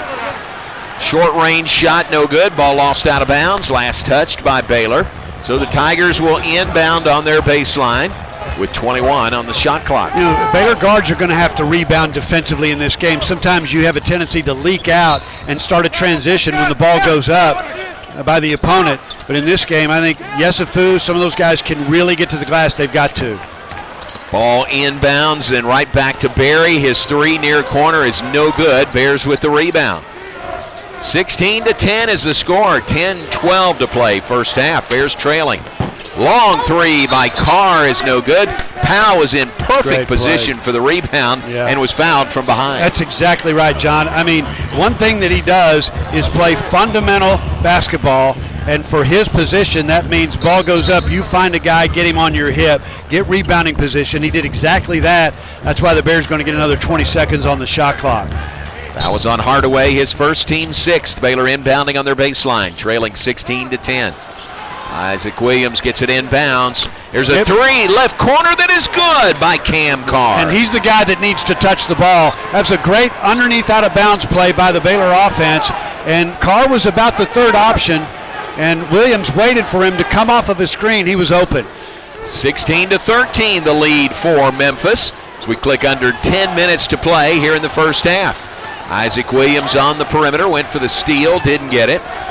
Now a pass to the left wing, knocked out of bounds by Michael Ratai. 7 on the shot clock as Memphis will inbound far side court. Now you're seeing some pressure from the Baylor defense. Williams was disruptive out there, almost took the ball away. There was a deflection on the pass that rolled out of bounds. But because of that, the deflection and the pressure, the ball pressure, now Memphis is down to 7 seconds on the shot clock. They'll inbound it about 35 feet away from their basket. Tigers inbounding far side court, leading by 3, 16-13. Inbounds it comes. And McDaniel passes down low. Jump hook in the paint is good by Aaron Bradshaw to just beat the shot clock. Yeah, it's a good play by Memphis. They went exactly where they feel like they have an advantage, and that's Bradshaw being guarded in the low post, man-to-man. Bradshaw now with 9 points here in the first half. That hook shot puts them up by 5. Runner by Carr, no good. Rebound Bradshaw. Outlet to Doug McDaniel. He's running the point, feeds underneath to Zach Davis. He loses the handles. He went up for the dunk. Baylor may have got a hand on that, but that man, Aaron Bradshaw, picks up the loose ball and hooks it in. Yeah, there's just no answer right now by Baylor for those 2 7-1 guys who are not only long, they're skilled and they're really aggressive to the ball. That's 11 in the first half by Aaron Bradshaw. Didn't play a minute their most recent game prior to this one. Pass underneath to Caden Powell up and in with the left hand. Yeah, on the nice pass from Ratai. He took a pass from the lane, thought he had a 3, wasn't there long, and got it just on a laser down low to Powell. 20-15 is the score. Bears trail by 5, 8:20 to play first half. Pass on the right wing to Zach Davis, to McDaniel. Up top of the key, shot, no good. Rebound Carr. There's a stop defensively by Baylor. Carr brings it up himself, feeds Williams. Open 3 is nice from the right wing. How about that? That is really not his game coming in, John.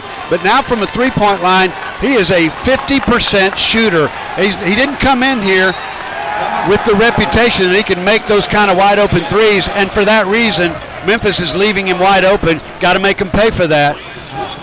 And a timeout called by Penny Hardaway. Nice run by the Bears to pull within 2. It's a full timeout. We will take it with 7:54 to play in the first half from the FedEx Forum in Memphis. It's 20-18. Memphis leads Baylor on the Baylor Sports Media Network. Slam that cash with First Central Credit Union. Create a full court press with First Central's free checking that pays you. It's a little rhythm there. A little rhythm. Yeah. Enjoy free checking to be the MVP of the big cashback season. It's an easy bank shot. Apply online at firstcentralcu.com. We're your team.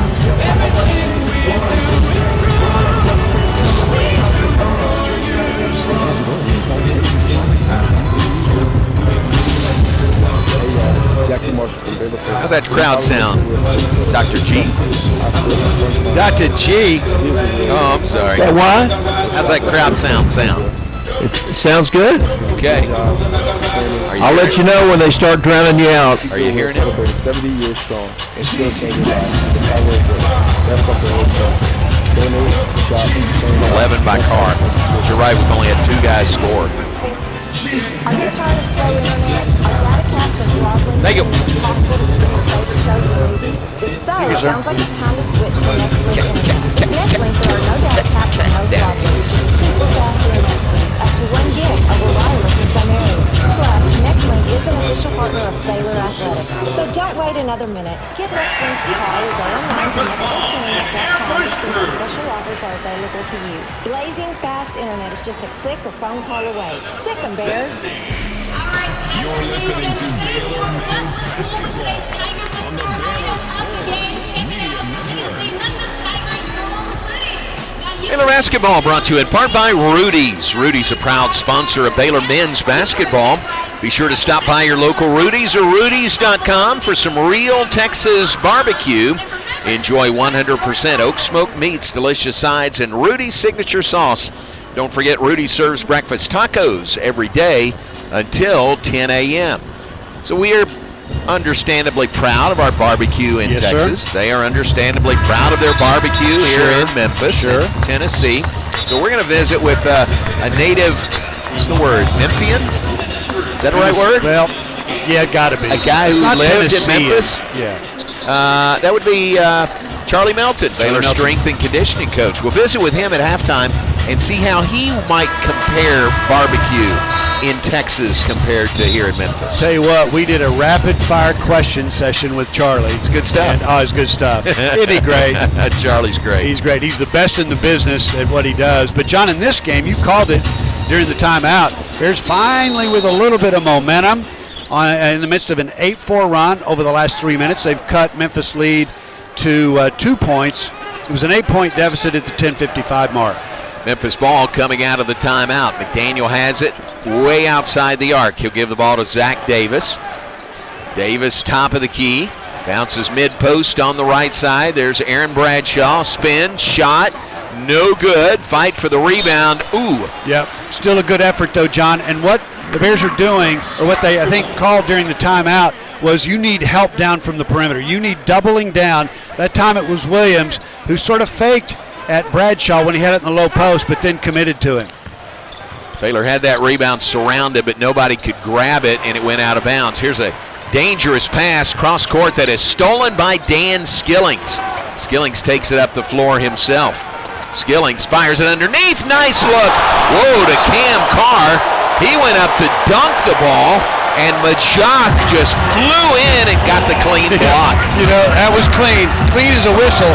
But I'm telling you, the Bears have just not had to contend with that kind of rim protection.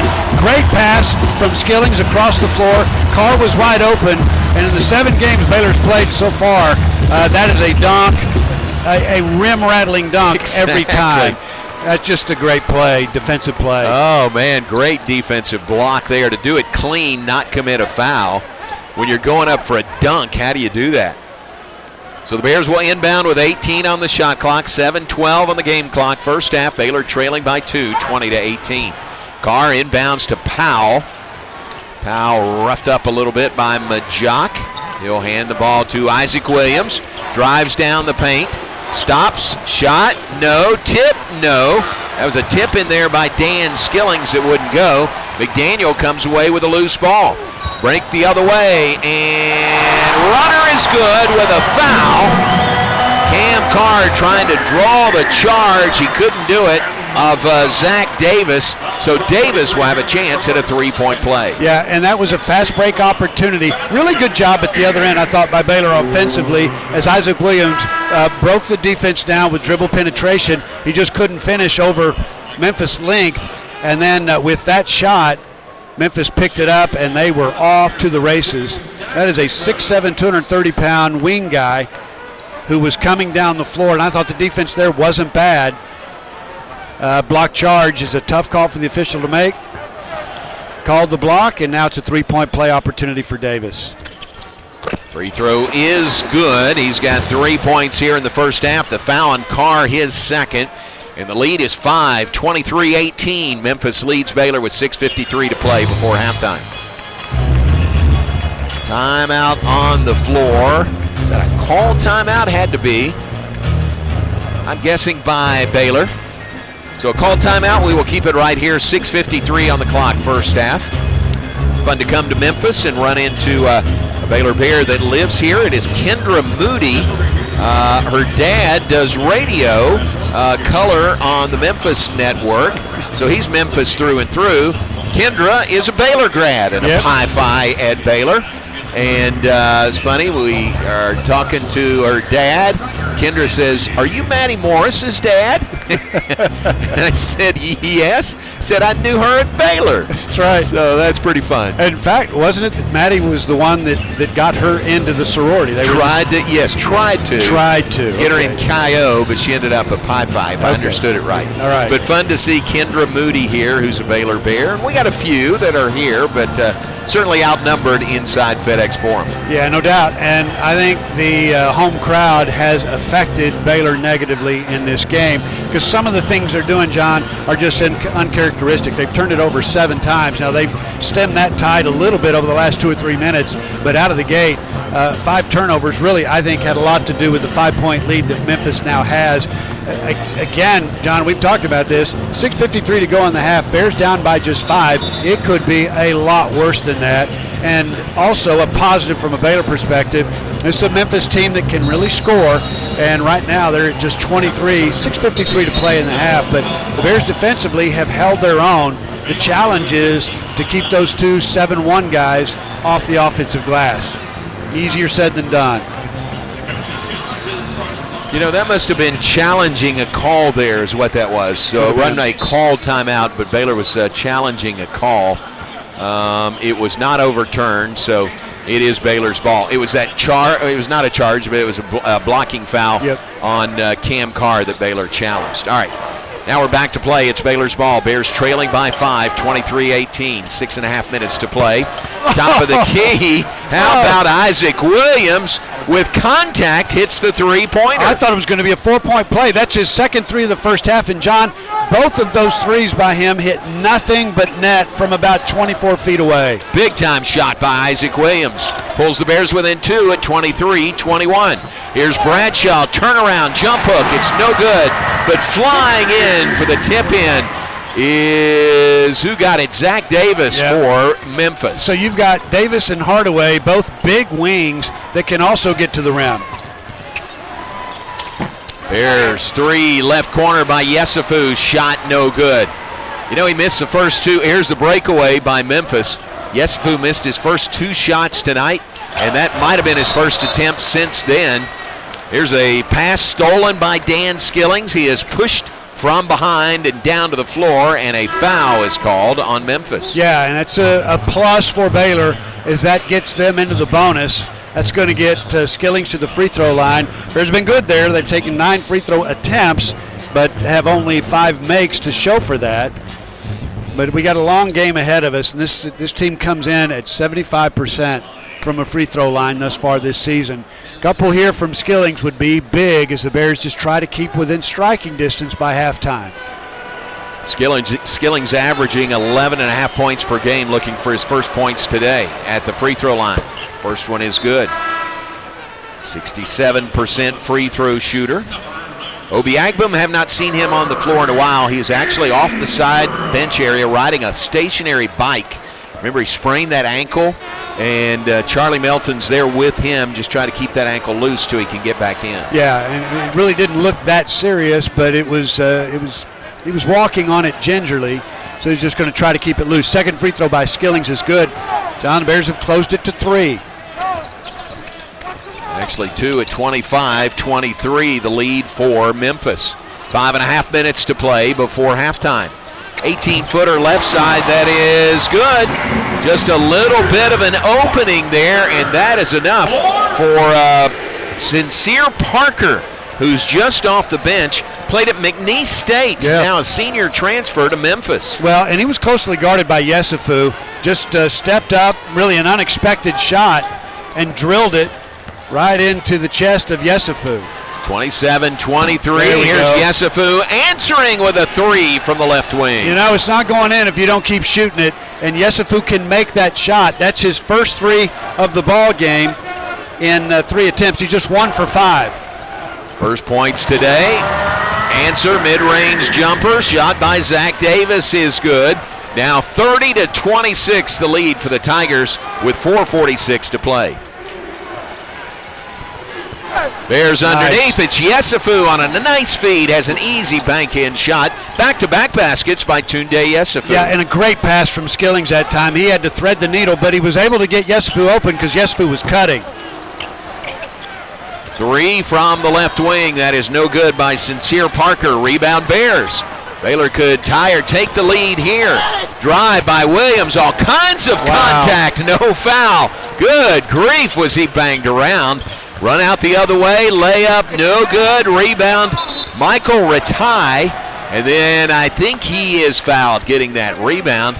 How in the world was there not a foul at the other end? Yeah, well, and what Williams is doing exactly what the coaching staff is telling him to do. Get the ball in the lane on a paint touch. Nobody is quicker into the lane than Williams. And then finish in traffic. Hopefully you'll at least get a trip to the free throw line. Came away empty that time. But very quickly at the other end, Ratai with a big, strong defensive rebound. Fouled in the process. So the Bears now are able to score at the line. That is the 8th team foul against Memphis. Down by just 2. Offense is not really in full gear. You got to find a way to get to the line. Ratai does it again.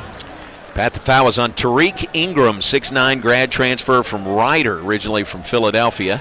And it will put Ratai at the free throw line. First time today. Looking for his first points today. Free throw is no good, but a whistle, maybe a lane violation. Yeah, I think it may be or a on foul, yeah. Well, yeah. Sheesh. It's a foul. I thought it was a lane violation, but it's a foul on Yesufu. And so again, the Bears lead points at the free throw line, and in a game like this, you just can't afford to do that. Bears now 7 of 12 from the line today. When you're clawing back, you've got to get to the line, you got to capitalize. Foul on Tunde Yesufu will put Memphis in the bonus. We'll walk to the near end of the floor. Memphis in their blues today, kind of a tiger stripe with the black striping. Bears in the light gray with the Volt numerals and lettering. At the line is Zach Davis. 1 of 1 there today. First one is good. He'll get the bonus. Talked about the Bears' ability to make free throws. Memphis, okay, not great at the line. Just under 70%. That'll work. But they have been good there today. That's 5 of 6 now from the line for the Tigers. Davis 75%. Second one's no good. It's a 3-point lead for the Tigers. Here comes Baylor. Cam Carr up the right side of the floor in a hurry. Back to Ratai, top of the key. Ratai gives to Obi Agbum, who's back out there. That's a good sign to see him back on the floor. Right elbow jumper is good by Obi Agbum. You know, that is a tough mid-range jumper to defend. Agbum got a guy on his hip, and then he's got a little fall away from about 16 feet. Was able to get that one down. It's a tough shot. 31-30, Bears within 1.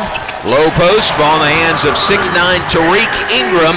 He just turns around. His jump hook is good for his first 2 today. Yeah, 7'1", 7'1", 6'9", 6'8", and all of those guys are really handy in the low post. A lot of size for this Memphis team, and they're taking advantage of it.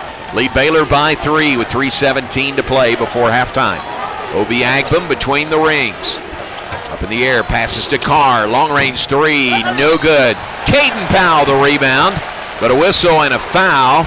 And it's going to be a foul on Caden Powell to get that rebound, personal number 1. Yeah, no complaint from the Baylor bench. You got to be physical when the ball's up for grabs. That is just the first foul against Powell. Baylor foul trouble, not much, 2 apiece for Carr and Skillings with 3:07 to go in the half. And a timeout on the floor with 3:07 to play before halftime. Memphis 33, Baylor 30. We're back after this from Pepsi. Today we have 2 very special guests on our program, introducing Lem and Lime. Hello. For Starry Lemon Lime Soda. Thanks for having us. What is Starry Lemon Lime Soda? It's a crisp, clear burst of lemon lime flavor, and it's caffeine free. Between us, one of you must be a little more important to Starry than the other. Who is it? We're both important. So we could just as easily be Starry Lime Lemon Soda. No, that doesn't sound right. Oh, I like it. So you saying hip-hop could be hop hip. Works for me. Starry Lemon Lime Soda. Starry hits different.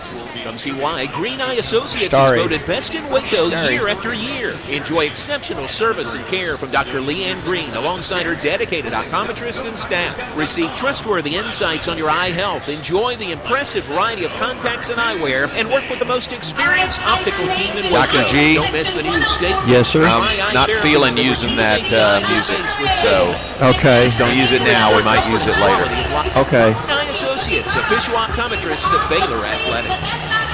Got to be feeling it. Baylor fans, ready to keep it cool. Got to be in the right mood. Delivers premium ice, lightning fast. From tailgates to restaurants, construction sites, concerts, and races. Homie. Ice and Easy has you covered.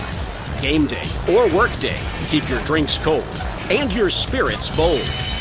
Ice and Easy, we deliver, you chill. Proud supporter of the Baylor Bears. You're listening to Baylor Men's Basketball on the Baylor Sports Media Network.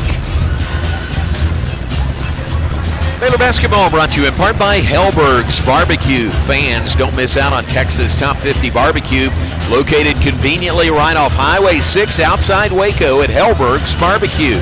Hellberg's offers catering, daily specials, and more to barbecue lovers from across Texas. Hellberg's Barbecue, salt, pepper, and a whole lot of prayer. Well, John, with 3:07 to play in the half, Bears down by just 3, and they appear to have overcome the turnover bug. They turned it over 5 times in the first, by the first media timeout, as I recall. but are now at 7 for the first half. The difference and really the storyline in the first half has been Bears' inability to keep Memphis off the offensive glass. We've talked a lot about the length of the Tigers, and main difference, second chance points favor Memphis. They have 11 offensive rebounds, 14 second chance points, and it is an 18-6 paint point differential in favor of the Tigers. But kind of knew that coming in. But it's interesting, John, the offense for Memphis thus far this season has not come from the low post. The only double-digit scorer in the lineup is Doug McDaniel. Bears have done a great job on him.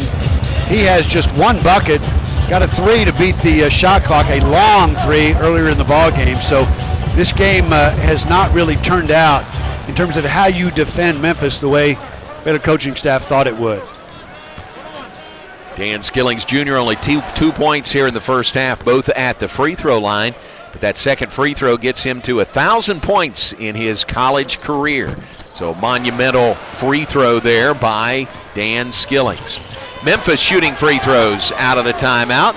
Shot rims out, no good. Rebound Carr, and the Bears on the run out. Agbum to Carr. Carr, mid-range jumper, right side is no good. Rebounded by Memphis. Yeah, great ball movement that time in that possession. Got a good shot. In fact, I thought Carr may have turned down a 3. Felt like he little head and shoulder fake, got his defender off his feet. All he had to do was take a dribble left and launch a 3, went into traffic. So Memphis ball. Here's another steal by Skillings. I think that's 3 in the first half by Dan Skillings Jr. Yep, and that is just the 5th turnover against Memphis. Bears ball, trailing by 3, 2:23 to go before halftime. Agbum gives to Skillings. Dribbles back near the Memphis Tigers logo at midcourt, has his pocket picked. It will be a foul at the other end. Quante Berry with the steal. Skillings chasing him, commits his third personal foul. Yeah, and that's just an unforced turnover by Skillings. He just simply lost the handle on the ball, and then he had to commit a foul to avoid a foul. He might have been better served just to let Memphis lay that ball in.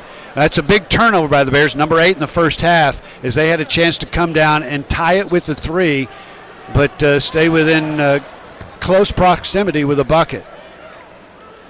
So Berry shooting free throws.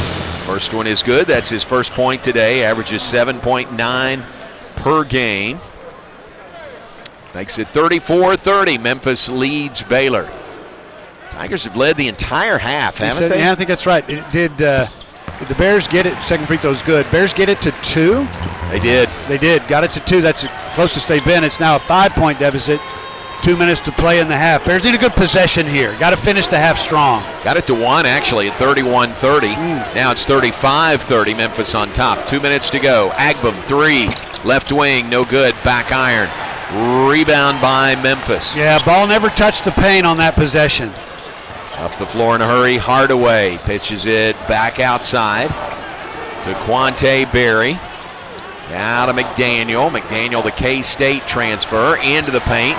Caden Powell on the defense, but wheeling around him to bank it in is Tariq Ingram. You know, you can tell Memphis half-court approach is to get the ball into the low post. Baylor is isolating there. They really haven't doubled down from the perimeter defensively, and Memphis is wearing them out.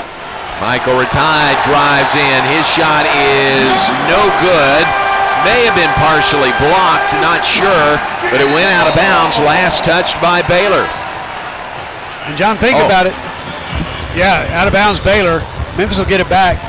Just about, less than a minute ago, Bears had the ball, down 3, turn it over, bucket at the other end, come away empty that possession, and now Memphis, with this possession, can get its largest lead of the ball game. 6-0 run by the Tigers, 37-30. They lead Baylor with 1:07 to play. 3 left wing, that is no good. Caden Powell, good position again. He is fouled from behind. This foul charged to Tariq Ingram. Got to make them here. Bears have really squandered the opportunity to gain ground at the free throw line once Memphis got into the once Memphis got to 7 fouls. They're now at 9, and a big opportunity. The window was open. Bears have not been able to make free throws. Thus the 7-point deficit. It's 8 turnovers by Baylor here in the first half. That ties the season high for turnovers in a half. 8 certainly has not helped their cause as they trail at 37-30. Caden Powell to the line. He is 0 for 2 today. This one rims out, won't get the bonus. But a break for the Bears as Memphis, one player, Doug McDaniel, knocks it out of bounds off his teammate, Sincere Parker. You know, and you'd think part of that is getting the right guys to the free throw line. Well, the Bears have done that. I mean, each of the double-digit scores for the Bears are good free throw shooters. But right now, that has been a thorn in their side. Bears inbound, trailing 37-30. Michael Ratai back near midcourt to Isaac Williams. Williams picks up his dribble. Obi Agbam comes out to receive the pass. Agbam has to put up a 3. It is no good, back iron. Powell in good position again, draws the foul. I tell you what, again, we talked about how smart he is. He is just in really good position, and he draws another foul. Yeah, and he's always in the thick middle of the action. He has just one foul, even though he is, I mean, every time the ball goes up, he said in his pregame interview, it's a war. Yeah. Now he's got to get a free throw down here. 0 for 3 from the line is Powell. It's good. Foul was on Tierno Silla, his second, the UCF transfer. We just assume every player we mention is a transfer from somewhere, and then we'll give you the details. You know, that's a safe assumption. Right, with these two teams especially. Second one no good by Powell. 1 of 2, it's 37-31. 30 seconds to go before halftime. Bears trail by 6. Here's Doug McDaniel, top of the key. He'll give it away to Zach Davis. Davis will drive, layup, no! Rebound, Caden Powell. Loose ball knocked out of his hands, but right to Obi Agbam. Bears could play for the final shot of the half right here. Now 12 seconds to go before halftime. 37-31, Memphis on top. Gotta go. Now 5, now 4. Yesufu, a 3 is good from the left side, and there's the halftime buzzer. You know, it was just catch and shoot for Yesufu. I think Memphis was waiting for Agbam to make a move and create something to get a shot before the buzzer at halftime, but they come away with a 3 to finish the half, and John, they desperately needed that as the lead was about to get separated by Memphis to the point where there wasn't going to be much they could do, but come out of the gate really strong in the second half. This gives them a little bit of breathing room. That's a really subpar first half by the Bears that they're just going to have to flush at halftime. Good news is down just 3 at the half. Pretty amazing, isn't it? Yeah. I mean, you look at all the troubles Baylor had in the first 20 minutes, but they're within 3 at 37-34. Yeah, shot the ball very poorly, turned it over 8 times, couldn't keep Memphis off the offensive glass, and this is where the Baylor coaching staff goes to work. They got to figure out, and they will figure out, a game plan going to help them win this game in the second half. I'll tell you, I like their chances. Bears within 3. It's 37-34 at halftime. First true road game of the season for the Bears, and they trail here in the FedEx Forum. Well, back to begin our halftime activities in a moment. As we promised, a visit with Charlie Melton, Baylor's strength and conditioning coach, high school here in Memphis, went to the University of Memphis. We'll get some Q&A with Charlie Melton when we come back. At the half, our score, Memphis 37, Baylor 34. You're listening to Baylor Bear Basketball on the Baylor Sports Media Network. TFNB, your bank for life, is the official local bank of Baylor Athletics. Find out why more... You going, J-Mo? Are we going to play it coming back? Yeah, I can do it. I can intro it. Okay. Sign up for our Edge checking and savings accounts to earn interest or cash back. Thank you, sir. 5 convenient locations and an award-winning mobile app. Banking has never been easier. TFNB, your bank for life. For FDS. I'll intro it, Dr. G. Okay. And do you want to talk on the backside of it too? Yes. Okay. Thank you. They love I got it ready. kinds of events, big and small. You the man. Serving Baylor and its fans. No, you the man. Their favorite things, and they even ship barbecue nationwide. Check them out while here in Waco or online and support one of Waco's local barbecues. It's called a team effort. I like it. Salt, pepper, and a whole lot of prayer. Hi, Jan from Toyota here to let you know that Toyotathon is on. And what better way to get in the spirit of the season than with a new Toyota, like RAV4, Grand Highlander, and Corolla Cross. But to really get in the spirit, let's see about it. So without further ado, driving through the snow in a new RAV4 array. To the slopes we go in a Highlander for a ski day. A Camry to get hot cocoa, tubing with a Tundra makes the kids go loco. Oh, what fun it is to make holiday wishes come true. Toyota-thon, Toyota-thon, Toyota-thon is on. Oh, what fun it is to drive a new Toyota today. Hey! Dealer inventory may vary. Current offers on these vehicles end December 1st. Offers are subject to change throughout Toyota-thon, which ends on January 5th. See your participating Toyota dealer for details. Toyota, let's go places. During Toyota-thon, qualified buyers can get 2.99% APR financing for 72 months on a rugged new 2026 Tundra. Offer available in select states only. You're listening to live coverage of Baylor men's basketball on the Baylor Sports Media Network. Now it's time for the Blue Bonnet Health Services halftime show. Brought to you by TFNB, the official local bank of Baylor Athletics. Texas Farm Bureau Insurance, championship partner of Baylor Athletics. Visit Texas Farm Bureau Insurance online to find a local agent today. Blue Bonnet Health Services.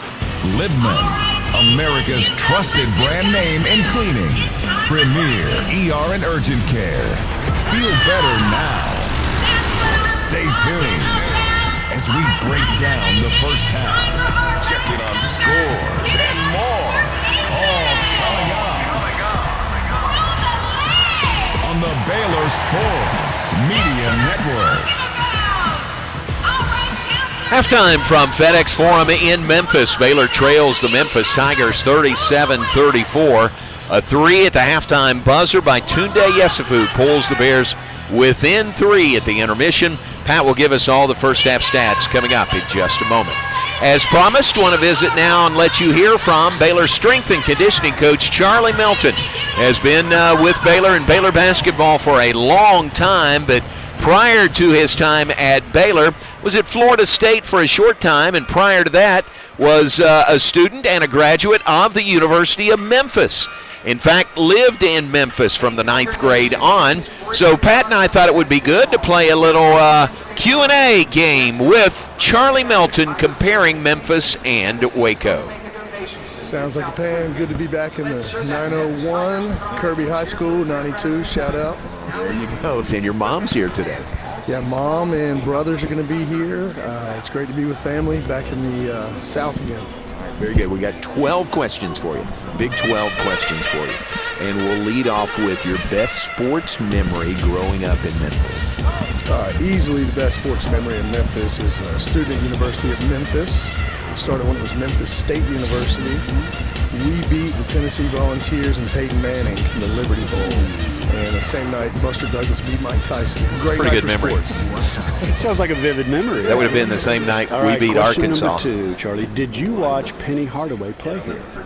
Never saw Penny play. Wasn't a huge basketball guy back at that age. All right, best player in Memphis / Memphis State basketball history. Easily Penny Hardaway. We're going to have some debate on that, but we live down the street from his grandmother, so big Penny fan. All right. You knew this was coming. Are you an Elvis fan? I am an Elvis fan for what he's done for the city and just getting Memphis and the South out there for sure. Ever been to Graceland? Never officially been to Graceland. When I lived here, it was what the tourists did. All right, wrapping up the Elvis questions here. Favorite Elvis song? There ain't nothing but a hound dog barking all the time. Easily. He's going to sing it for us. That's great. We got singing all over the broadcast today. All right, here's another one. This will be good. What's the best barbecue place in Memphis? Hard to beat the $1.99 shoulder sandwiches at Tops Barbecue when I was a student in college, but my favorite place to hit for a real meal is Central Barbecue. Central. All right, Charlie, we'll put you on the spot here. Memphis or Waco barbecue? I want to make it back alive. I can do a great pork shoulder from Waco, Texas, and I can also do a great brisket. They're 50-50. Oh, 50-50, he's going, Pat. All right, very good. All right, tell us who's the strongest player you've ever worked with here at Baylor? Strongest player overall and pound for pound was Jonathan Chamwa Chachua. Hands down, the most gifted athlete we've had come to the weight room. Strongest player on this year's team. Pound for pound, we've got some bruisers in there, but I got to give it to Tunde Yesufu, who just built like a grown man at a young age, and the sky's the limit. Very good. All right, strongest coach on this staff. The strongest coach now, I'm going to give that to Ron Sanchez. He gets after it every day. Tweety Carter's a close second. You see Ron in the weight room a ton. All right, here's the Big 12 question. Totally unfair. Are you a Waco guy or a Memphis guy? I am a Narrow Gate Farm in Crawford, Texas guy, because home is where the heart is. But I grew up in Memphis and then took those lessons on being a man to Texas. And can't have one without the other. It's a chicken or egg question. Great answer. 10 seconds. Okay, Charlie, we appreciate it, and thanks for all your good work. I appreciate you guys and all the sacrifice you make traveling with the team and just giving us encouragement. Sick 'em. Well, that was fun with Charlie Melton. Oh, that was fun. He's the perfect guy to ask. Isn't he? He was very diplomatic in some of his answers. But what great answers they were. Yeah, like true. the answer on you a Waco guy or Memphis guy, he nailed it. Yeah, exactly. He nailed it. That's yeah. great. Yeah. We love Charlie Melton, everything he does to contribute to the success of Baylor basketball. Take a break. Pat will give us first half stats when we come back. Bears trail by 3 at the intermission. 37-34, Memphis Tigers on top of Baylor here on the Baylor Sports Media Network.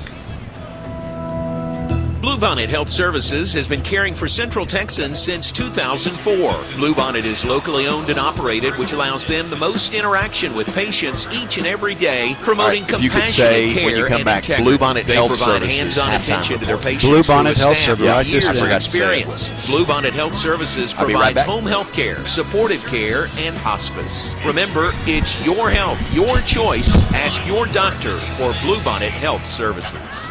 Hi, I'm Jim Turner at Jim Turner Chevrolet in McGregor. As we celebrate our 10th year anniversary, I want to say thank you to all of our customers. Our dealership is more than a business to me. That's why when you come see us for a reliable new Chevy or award-winning service, we treat you like family. Come see our new collision center, now open to serve you even better for many years to come. Enjoy the games, then come see us at Jim Turner Chevrolet in McGregor. Together, let's drive. Proudly serving Texas since 2007, Magnolia Realty is a full-service brokerage and a trusted neighbor, bridging expert industry knowledge with integrity and kindness. Known for their award-winning agents, Magnolia Realty understands the dynamics of making the real estate journey your own and the importance of trust from contract to close. You can find their local agents here in Waco and across the state, including in Dallas, Fort Worth, Austin, San Antonio, and Temple. To get connected and learn more, visit magnoliarealty.com. Here's to home. Today we have two very special guests on our program, introducing Lem and Lime. Hello. For Starry Lemon Lime Soda. Thanks for having us. What is Starry Lemon Lime Soda? It's a crisp, clear burst of lemon lime flavor, and it's caffeine-free. Between us, one of you must be a little more important to Starry than the other. Who is it? We're both important. So we could just as easily be Starry Lime Lemon Soda. No, that doesn't sound right. Oh, I like it. So you saying hip-hop could be hop hip. Works for me. Starry Lemon Lime Soda. Starry hits different. You're listening to Baylor Men's Basketball on the Baylor Sports Media Network.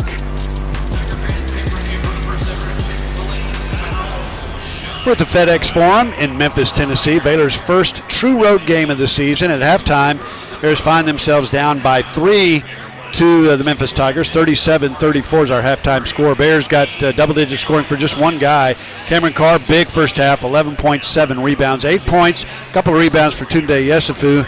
None of those 8 bigger than the 3 he hit to finish the first half to bring the lead to 3 here at halftime. Skillings with a bucket and 4 big rebounds. Obi Agbam hampered by a bit of an ankle injury. He's played after the injury, but has been slowed. Only played 11 minutes in the first half. He's got a bucket and an assist, and then 8 points for Isaac Williams in the first half. Got a couple of threes down.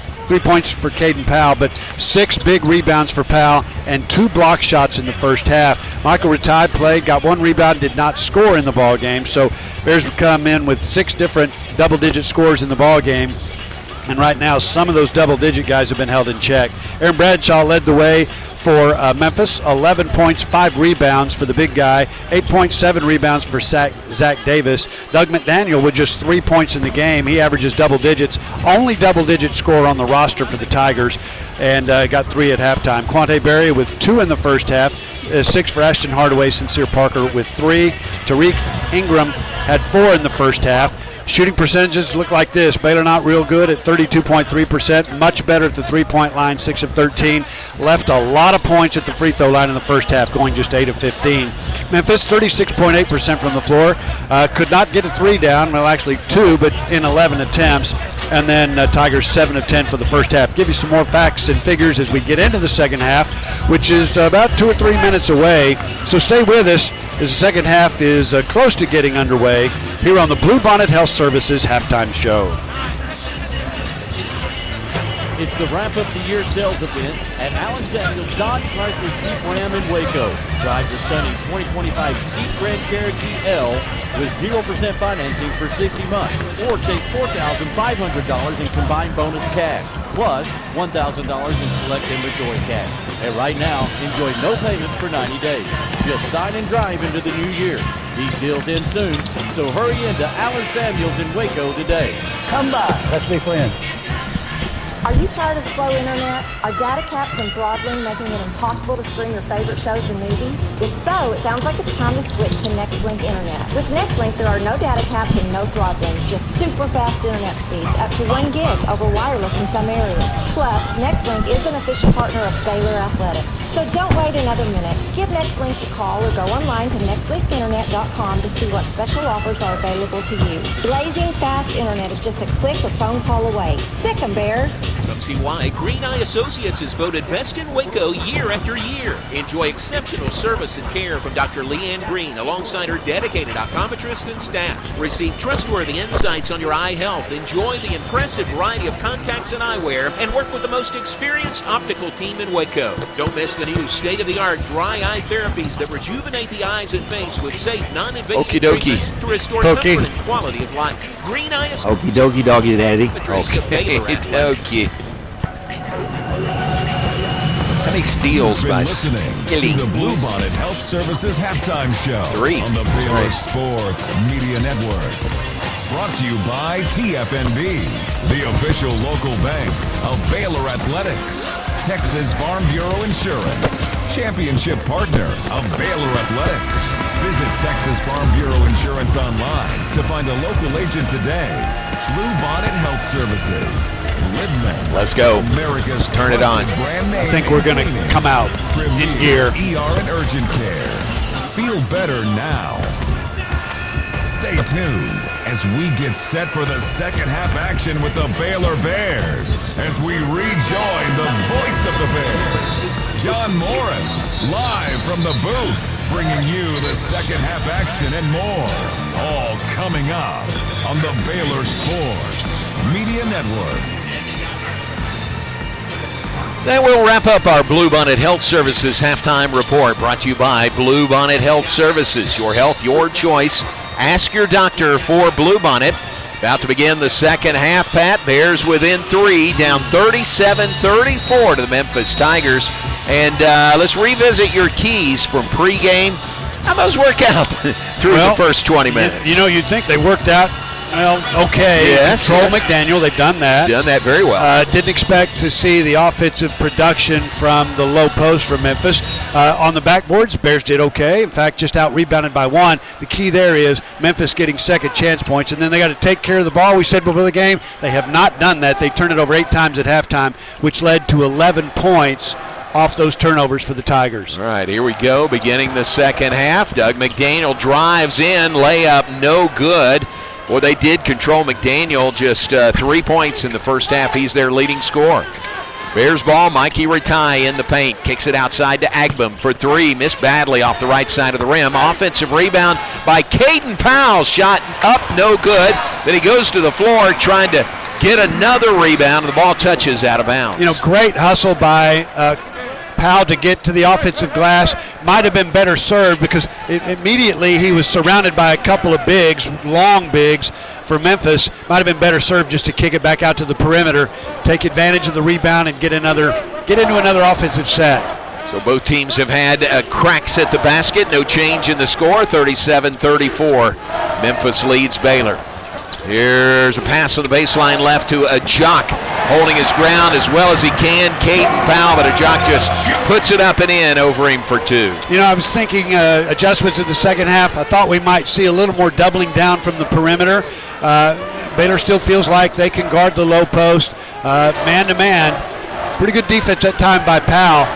Just got to give credit to the Memphis player for a good shot. Yeah, Majok, his first points today, makes it 39-34. Underneath to Powell. Baylor goes right back at him, and Powell banks it in with his left hand. You know, that's one thing the Baylor coaching staff felt like is those defensive guys, I mean, the Memphis low post guys defensively are a bit of a target. They're not great defensively. They don't move laterally real well, and they went straight to Powell. 39-36. Tigers lead the Bears. We're nearing the 18-minute mark here in the second half. Pass to Majok, spins on the baseline, puts a shoulder into Caden Powell and banks it in. You know, I'm telling you, John, you can't, I think that was a prototype charge. And that's what Powell has been taught to do in the low post, particularly when he's outmanned like that. And he got slammed to the ground, and either it's a block or a charge, one or the other. You can't have that much contact without a call. Wow. Well, there was not a call. Majok, when he banged into Caden Powell, and he went down to the floor at an easy bank-in basket. So he's got two baskets here in the first 2 minutes of the second half. He was scoreless in the first half. And the lead is 5, 41-36. Memphis leads Baylor. Now under 18 minutes to play, second half. Michael Ratai drives into the paint, and he is fouled on his drive to the bucket. Foul's going to be called on, I believe, Aaron Bradshaw. If it's Bradshaw, Pat, that is his third. Only foul trouble for the Bears is Dan Skillings Jr., who had 3 in the first half. Yeah. I mean, let's see what Penny Hardaway does with him. No, it's on Majok. It's on Majok. Well, that time, again, Ratai went right at his defender. These guys, the big guys, are really effective offensively, and they protect the rim really well. But again, the coaching staff felt like in the low post, not great defenders. First free throw is good. This team has been foul prone. Memphis has committed 9 fouls in the first half. Bears just weren't able to take advantage of that. They do now. 2 good free throws from Ratai. Bears at halftime, we're just 8 of 15 from the line. Can we say first 2 points today by Michael Ratai? Averages 10 a game. 2 on the free throws. Pulls Baylor within 3. It's 41-38. Memphis with the ball, wearing the blue uniforms. They shoot to the basket to our left here in the second half. Zach Davis looks to drive. Passes back out. It's stolen by Yesufu. He will lay it in after the steal. It's a great steal at the other end of the floor by Yesufu. That's what he does best. He is so active. He's so big and strong. Gets deflections. Got one there and turned it into a bucket at the other end. It's 41-40. Memphis lead cut to 1. In the middle of the paint area, Aaron Bradshaw gets the ball, and he's got the finger roll for 2 more. Yeah, and that is now 22 points in the paint for Memphis of their 43. Compare that to just 8 for Baylor. 13 on the day by Aaron Bradshaw. 7'1" Ohio State transfer. Here's Yesufu backing down his defender. Turnaround jumper is good. Yeah. Yesufu may be hitting one of those stretches. Well, he was guarded by McDaniel. Now, Ratai called for a foul at the other end, but he was being guarded by McDaniel, and in fact, he waved off Carr. He told Carr to move to the other side of the floor. He loved the matchup, went straight to work on McDaniel, who's barely 6 feet tall, and got an easy bucket from it. So the foul, as Pat said, is on Michael Ratai. That is his second personal foul. Hi, D. Zach Davis shooting free throws. First one uses every bit of the rim, but drops in for him. He is 3 of 4 at the line today. That was just the first team foul on the Bears here in the second half. Another free throw coming for Zach Davis. Yeah, both teams have made each of their 3 shots here in the second half, so the Bears have not been able to gain any ground. Second free throw is good. Lead back to 3, 45-42. Memphis leads Baylor. Bears ball. They'll face some full court pressure. Skillings drops it inbounds to Isaac Williams. Out of midcourt to Obi Agbum to Skillings. Drive in on the baseline, tried to pass it, and it is stolen away. Pass along the baseline is stolen by Ashton Hardaway. 3 right corner by Memphis, shot no good. Great play by Whistle Powell. and a foul, and it's Powell in great position again. Majok whistled for the personal. And Powell is racking up some rebounds. That's 8 in the game for him. Wow. And John, you called it. It's just the ball goes up. Powell is not looking at the ball. Powell is looking for somebody to hit. That time it was Majok. He had great position on him. Majok had to go over his back and foul him. So Bears ball down by 3, 16-minute mark, second half, 45-42. Memphis leads Baylor. 9th meeting all time between these two. Here's Agbum, gives to Isaac Williams, to Yesufu. He'll drive in, shot. Oh, nice shot. Gunning over the outstretched arms of Aaron Bradshaw. Yeah, and I think Yesufu needs touches here in the second half. He likes the matchup. He's able to get 2 really good-looking shots in the lane off drives. 45-44. Pass nearly stolen by Agbum, knocked right back to the Memphis player. Shot up, no good. Rebound, Dan Skillings Jr. Bears could take the lead. Down by 1. Skillings drive, layup, no. It is. But Powell is there for the follow-up. To get his 10th rebound of the game, and that's an offensive rebound and put back for Powell. On the drive by Skillings, Memphis used 2 guys to guard the penetration, and that left Powell wide open on the miss to get the follow. It is only the second lead of the game for Baylor. Remember, they had the first bucket of the day, 3-0 lead, and then a 3-2 lead, but since then they have trailed. They now lead 46-45 with 15-12 to play. Timeout, Penny Hardaway in Memphis. Yeah, and finally with some momentum. It's been hard to come by in this game. Bears had it for a little bit, maybe a stretch of 2 or 3 minutes in the first half, but they've come out and they have landed a couple of punches, and they have a lead to show for it. Timeout on the floor, 15-12 to play. Bears by 1 over the Tigers on the Baylor Sports Media Network. Bluebonnet Health Services has been caring for Central How Texas did I give Powell 10 rebounds? I thought he had 9. Oh, yeah? He got the 11. Yeah. He'll get them. What does he have? 8. Yeah, he'll get them. Compassionate care and integrity. Gosh, he's playing great. Playing great. He really is. Dr. G will do an ID when we come back. All righty, thank you very much. Unless I get distracted, which happens frequently. Well, you got a lot going on. You don't necessarily need somebody talking in your ear, although you're used to it from being in television. Not a problem. Not a Fans 12 problem. and under can register for the low cost. That's something I never got to experience. Oh, yeah. And access to Baylor athletics events. There you go. Members Thank you. receive free admission to select events, exclusive giveaway access, Tunde's and their own heating up. membership package. You know? To register your Yeah. account, please visit BaylorBears.com. He had 8 at halftime. He's got 6. Sign your So, contract man. today. Yeah.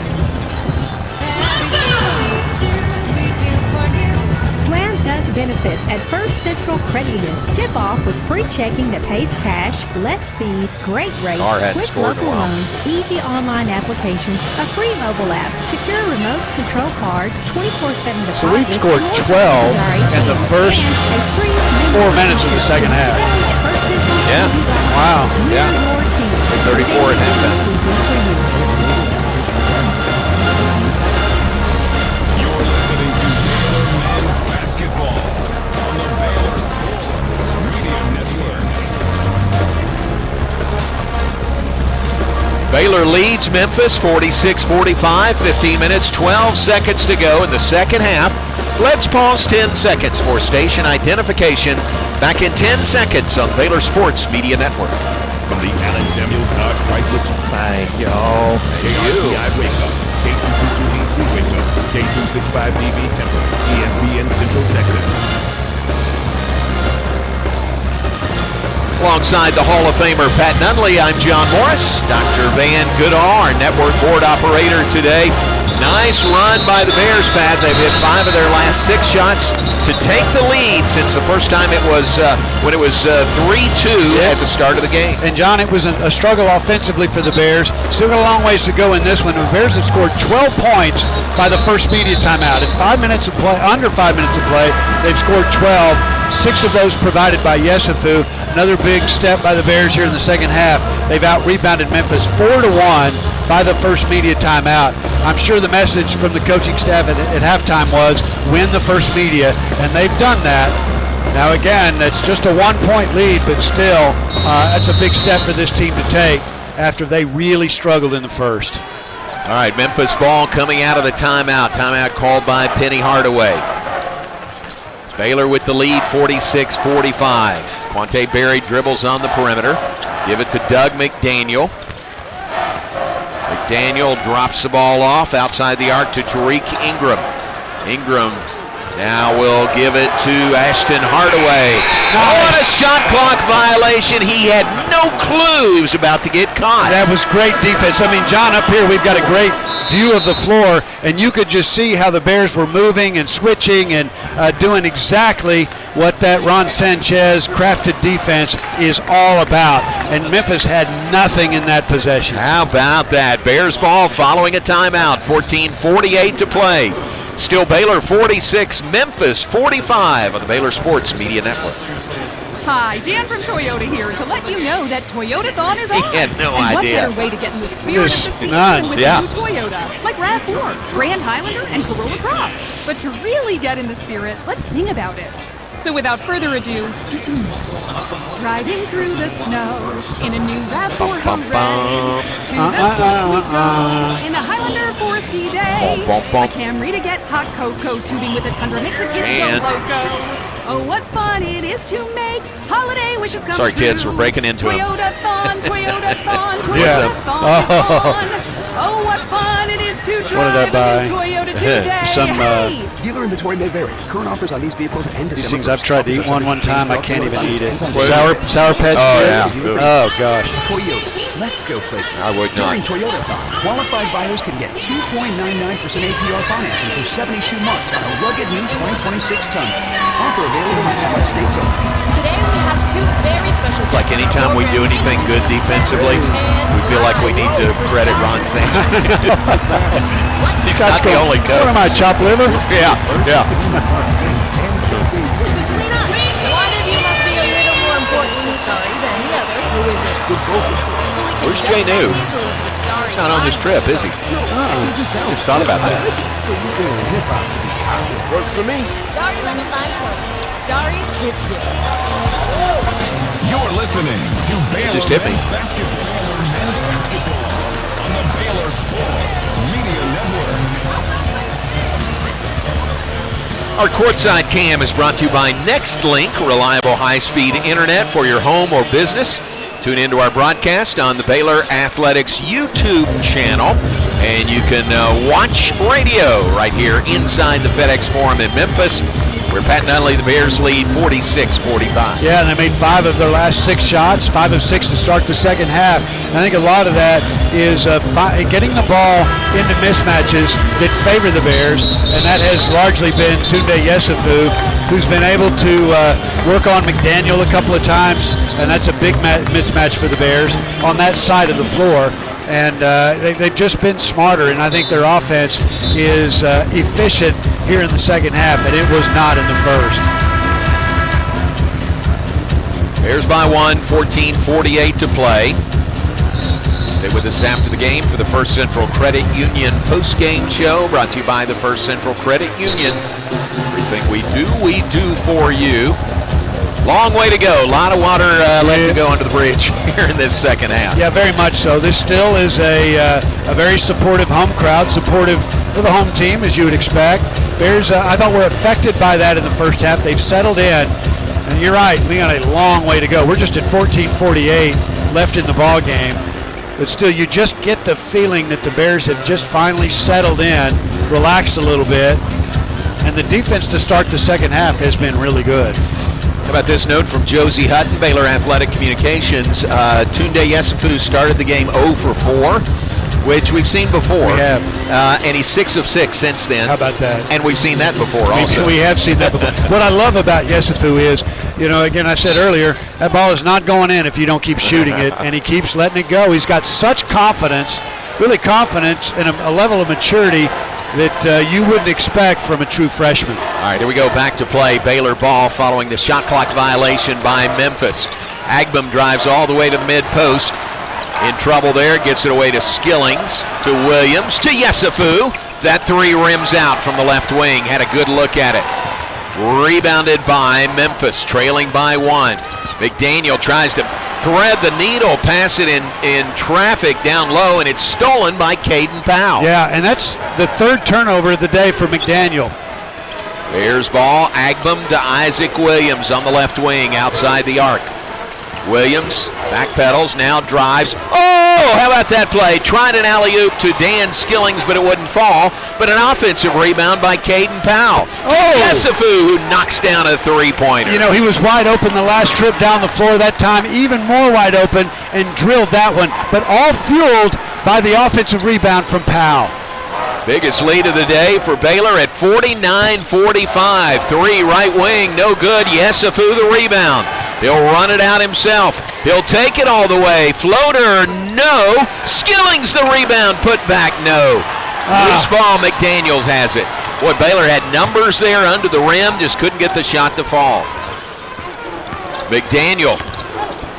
And a drive to the bucket, slipping down, and the ball goes out of bounds and over to Baylor, I think, or a timeout. I think Caden Powell had the ball, and he called a timeout. Well, it's big, saves the possession for the Bears, and right before that play, Caden Powell looked at the Baylor bench, pulled his jersey, and said, I need a breather. and nobody deserves a breather like Powell.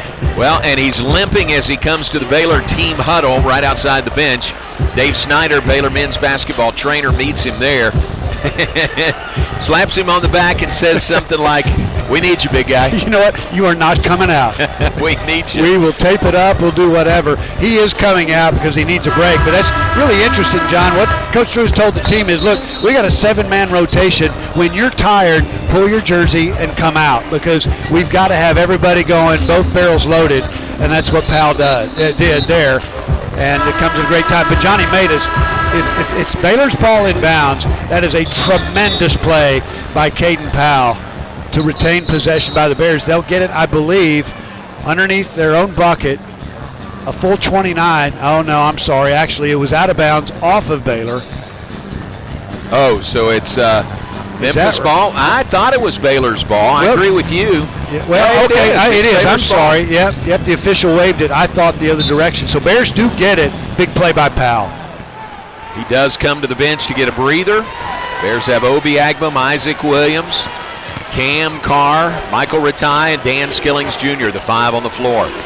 Ratai, nice pass to Skillings. Reverse layup is good. Well, Baylor scouting report said you've got to cut on these guys. They're going to come pressure. They're going to get in every passing lane. You alleviate that pressure by cutting back door. 6-point lead for the Bears, their biggest of the day. Trapped on the baseline. Pass out, shot no good. Loose ball tipped out. Here's Agbum, 3-on-1 break. Alley-oop to Carr, and he's fouled in midair. You know, and at the other end, I kind of thought, John, we would see some doubling down. When the ball went into the low post to Bradshaw, Memphis hurt Baylor badly doing that in the first half. There was a double down that time from the perimeter, and they basically double-teamed him, and he was in trouble. John, he's got on the season, Bradshaw has 2 assists. So when the ball goes in there, he's not passing it out, and when he does, he's not very accurate. Cam Carr at the free throw line. Nice. The first one is good. The foul was on Doug McDaniel. That is his second. How about McDaniel? Don't wake him up. Nope. Their leading scorer on the year. He's 1 for 5 today. He's got 3 points. He averages 14.3 per game. First free throw was good by Carr. Yeah, and we're 7.5 minutes into the second half. Bears have outscored the Tigers by 10, make it 11 in the second half. It is 53-45. Baylor leads with 12:40 to play. 8-point lead, the biggest of the day for the Bears. Majak has it at the free throw line. Passes out to the right side. Jump stop in the paint. Shot no good. Follow-up dunk is good. Who was that? Aaron Bradshaw with the follow dunk. Yeah, ball was just up for grabs. Skillings was having a hard time getting his hands on it. And really just in one motion, Bradshaw caught it and dunked it. It's a pretty athletic move there by Bradshaw. 53-47 is the Baylor lead. 12:09 to play. Agbum to Skillings for three. Left it short. Chased his own miss. Put it up. No good. Just rolled off. Rebounded by Bradshaw. Give to McDaniel. Weaves through traffic. Floater in the paint is good by Doug McDaniel. And John, you're right. Don't let that guy wake up. It's the guy that averages about 13 a game. Only double-digit score on the season for Memphis. 53-49. 8-point Baylor lead has been cut in half. Bears ball. Here's the crowd making their presence felt. Cam Carr, top of the key, working against Majak. He'll shoot a three. It is out of bounds. That's an air ball by Cam Carr. You know, he's such a prolific scorer. You got to give him the freedom to take a shot like that. It was a shot that was really early, but you got to play deliberate. You got to play free, and with Carr, it's a little more free than deliberate. Air ball, though. Bears knew it was coming. Bears got off to a great start to the second half. Jumped out, took a lead. Now they're trying to protect a 4-point lead. Got plenty of time left in this game. Good time for a timeout. Bears still up on Memphis with 11:25 to play. It's Baylor 53, Memphis 49. You're listening to Baylor Bear Basketball on the Baylor Sports Media Network. Hi, I'm Jim Turner. As we celebrate our 10th year anniversary, I want to say thank you to all of our customers. Our dealership is more than a business today. That's why we come in for reliable dependability or award-winning service. We typically like that. Let's see our new delivery center now open for serving a little better for many years to come. Enjoy the weekend.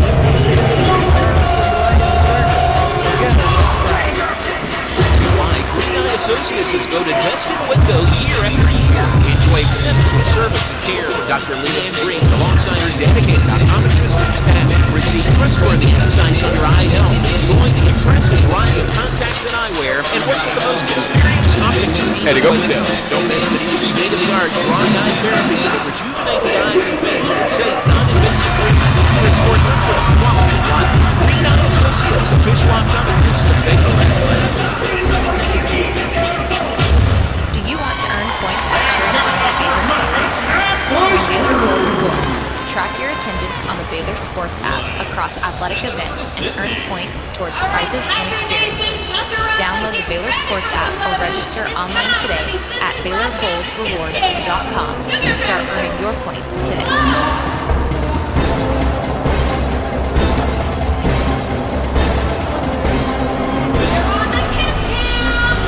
Listening to Baylor Men's Basketball on the Baylor Sports Media Network.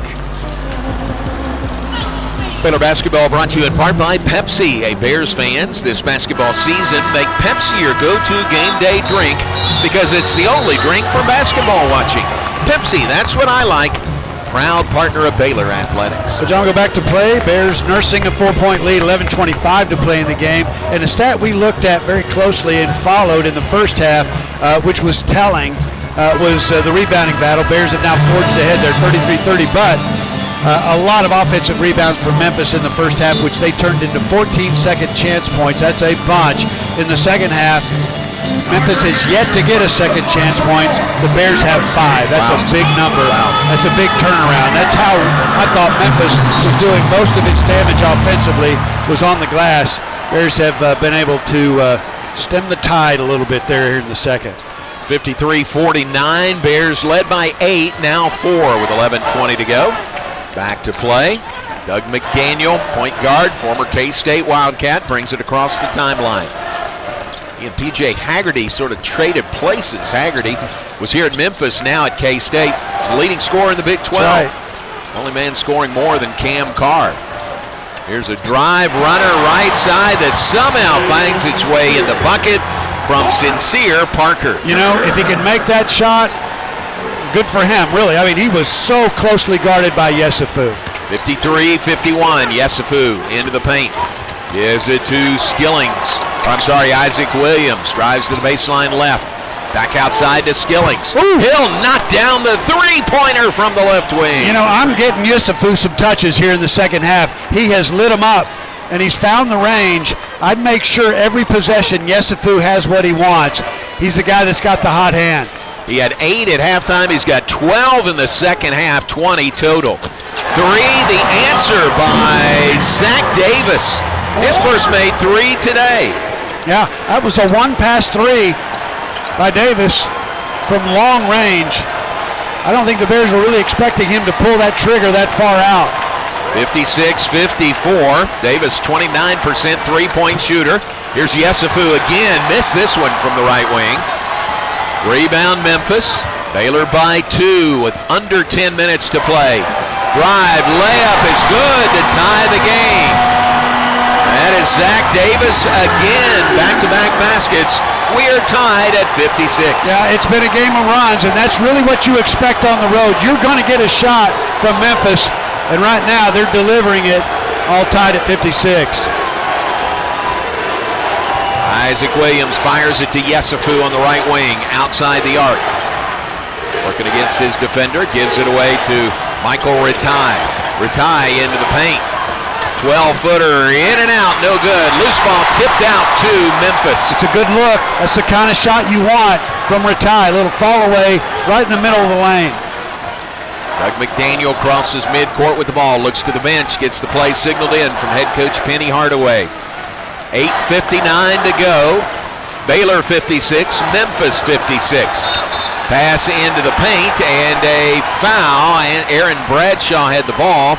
And he was fouled by Isaac Williams. Yeah, and Isaac Williams was the double-down guy from the perimeter. When Bradshaw caught it, he really quickly ran into the low post and was scratching and clawing at the ball. Got too much arm and not enough ball. But that's the play. When Bradshaw catches it there, you make him a passer, not a scorer. Second foul on Williams. Second foul, team foul on Baylor in the half. Inbounds to Williams. He's on the baseline right. Now circles back out of there. Lobs the pass. Mid-post right side. Double team. Kick outside. Majak will shoot a 3 off the left iron and out of bounds. Is that the guy you want shooting threes? Baylor does. Actually, 67% on very minimal opportunities, but maybe they're okay with that. Well, I was going to say, in that defensive scheme, you don't want to give up threes, but I don't think that's a guy that's going to win this game out there. Bears doing a great job doubling down. Come the Bears on the attack. Dan Skillings gives to Yusufu in the left corner. Gives it back outside to Obi Agbum. Agbum back to Yusufu. He'll drive into the paint and draws contact. Tunde Yusufu is headed to the free throw line. The foul on Sincere Parker, his first. You know, that's where the ball needs to be. You got a guy that has the hot hand. And by the way, Bears have been great at that this season. They got a number of guys, well, actually 6, that get double digits on average every game. So every guy has the ability to have a breakout night. And they find that guy right now. Clearly, it's Yusufu. Yusufu 77% on the season, but 0 of 2 at the line before he hits the first one here. Bears regain the lead, 57-56, with 8:16 showing on the clock. Yeah, he's got 21 in the game. Make it 22. How about that? He had 27 in the win over Sacramento State last game for the Bears. Other way, Doug McDaniels all the way for the left-hand layup. That is good. Yeah, that was just a breakdown in Baylor's full-court press, and it was, a 3-on-1 at the other end. And McDaniel in the open floor leading the break like that is just too much to handle. Tie game, 58 apiece, under 8 minutes to play, second half. Obi Agbum on the perimeter. Working against McDaniel. Pull up, 14-footer is no good. Tunde Yusufu, the offensive rebound.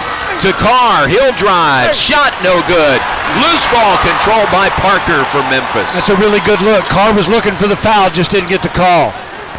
Parker bangs into Obi Agbum. Turnaround jumper in the paint is good. And Memphis leads by 2, 60-58.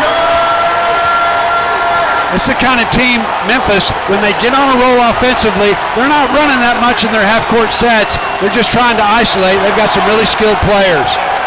Memphis by 2, Bears ball.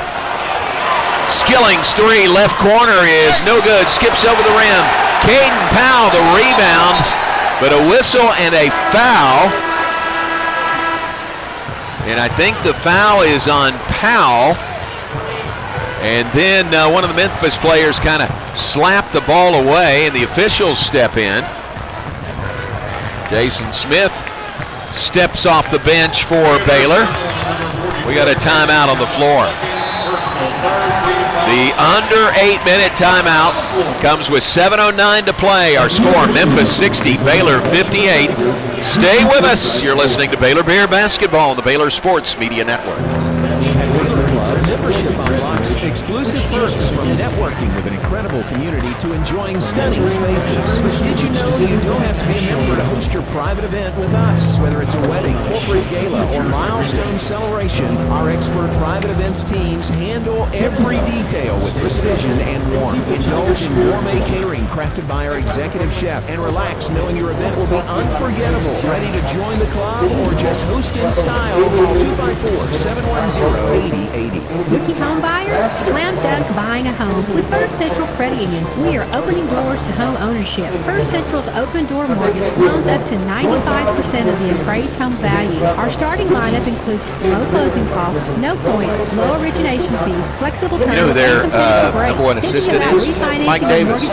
This play works for you too. Apply online at firstcentralcu.com. We're your team. Everything we do for you. Bluebonnet Health Services has been caring for Central Texans since 2004. David K says Cameron Carr had 11 of our first 13. He hasn't scored any of our last 38. Care and integrity. They provide hands-on He does have attention 2 to free patients throws in the through a second staff half. with years of experience. But that's it. Bluebonnet Health Services provides home health care, supportive care, and hospice. Remember, it's your health, your choice. Ask your doctor for Bluebonnet Health Services. You're listening to Baylor Men's 3 of 11 from the Basketball floor. on the Baylor Sports Media Network. 7:09 on the clock, second half. Bears trail Memphis by 2, 60-58. Bears at 1 point led by 8 in this game in the second half, 53-45. But Pat, you knew Memphis was going to come storming back, playing at home. Really good crowd here. I mean, this is a big arena, but it's a really nice crowd for the Tigers. It very much is, John. We really expected that, and they have spurred their team on to make 7 of 8 shots. Baylor's missed its last 5. In fact, just 1 of its last 9. So the numbers you gave earlier, this has been a game of runs, no doubt about it. And down by 2, 7:09 to play. Bears have a run left in them, but it's been in the second half. Where does the ball need to be to give the Bears their best chance? And that has been Tunde Yesufu. He's got 22 now. He's made 4 of 8 threes. In fact, that is a career high in threes for Tunde, and it's the 3rd time this year he's had 20-plus points in a game. Still got 7:09 to play. And it's Memphis ball as play resumes. Memphis out of the American Conference. Here we go, back to play. Memphis has the ball in the front court. Doug McDaniel dribbles on the perimeter against Isaac Williams. Now passes left side to Zach Davis. Davis dribbling out of the corner against Cam Carr. Tries to draw the foul. Shot up, no good in the paint. And the rebound pulled down by Dan Skillings Jr. So Carr again trying to draw that charge. That's been a tough assignment, trying to get that call today. Yeah, they haven't called that at all today. At least the officials have been consistent. Here's Isaac Williams driving in, kick to Agbum for 3. It's good from the right side. That's a big one, and that was a paint touch by Isaac Williams, which made the kick out 3 for Agbum a lot easier. It was just catch and shoot. Agbum got the paint touch. That's really the way they want to play, inside out, not outside in. 61-60, Bears regain the lead with 6:08 to play. Doug McDaniel turns the corner, drives, shot, good. Boy, not a big guy at all, but he can find his way to the basket, and he gets 2 more, and Memphis regains the lead. Yeah, and that's a tough shot. He was heavily in traffic, closely guarded. 62-61 Tigers.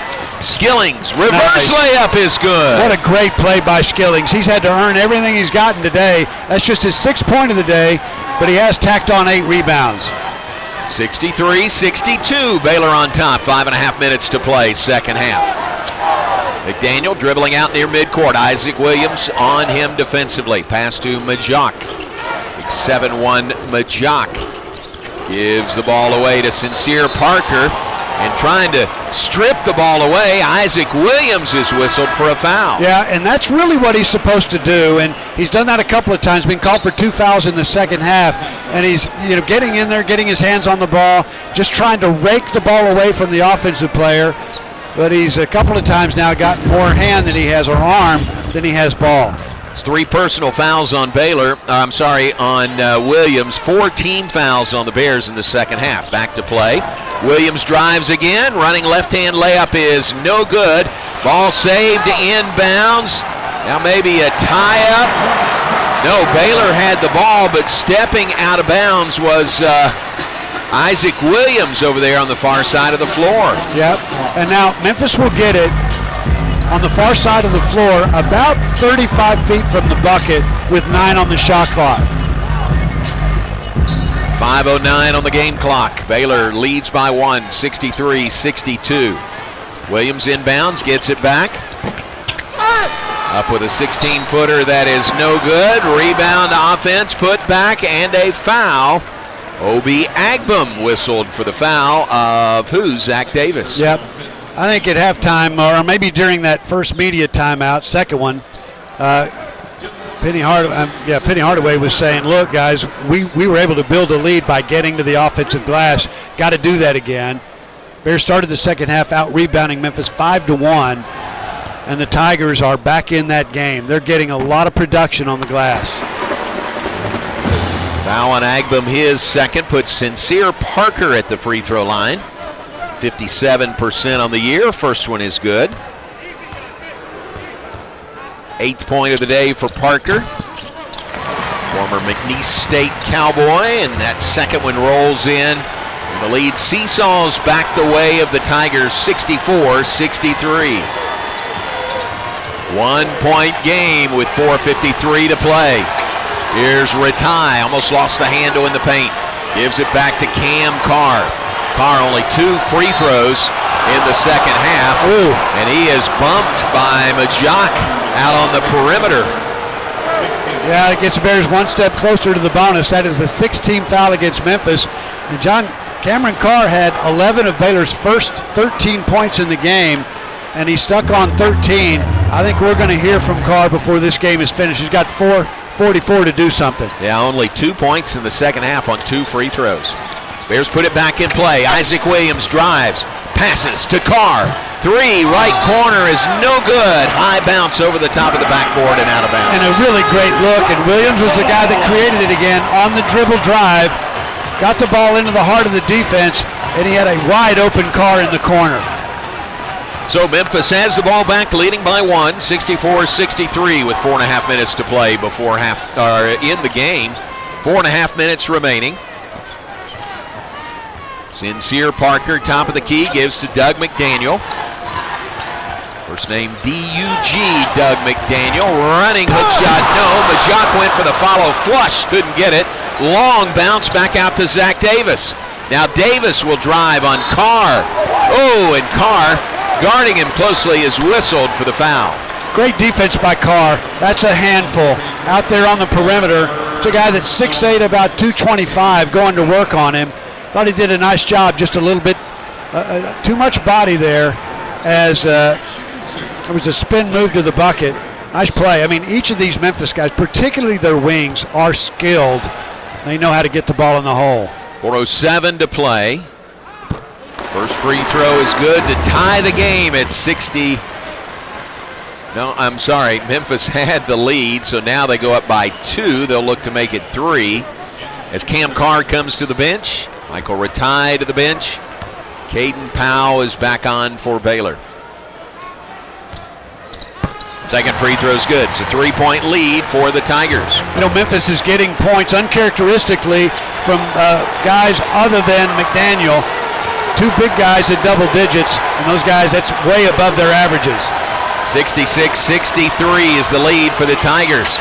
Pass underneath to Yesufu, lost the handle. Possession saved by Skillings. Drive, shot, no, but a foul. That's what you got to do. You've got to make him pay for that pressure, and it is relentless right now. Skillings was able to turn the corner on his guy and finish at the rim, either get the bucket and free throws. This time he'll get just those, but they matter right now, John. Everything is critical. 3:50 to play. Baylor down by 3.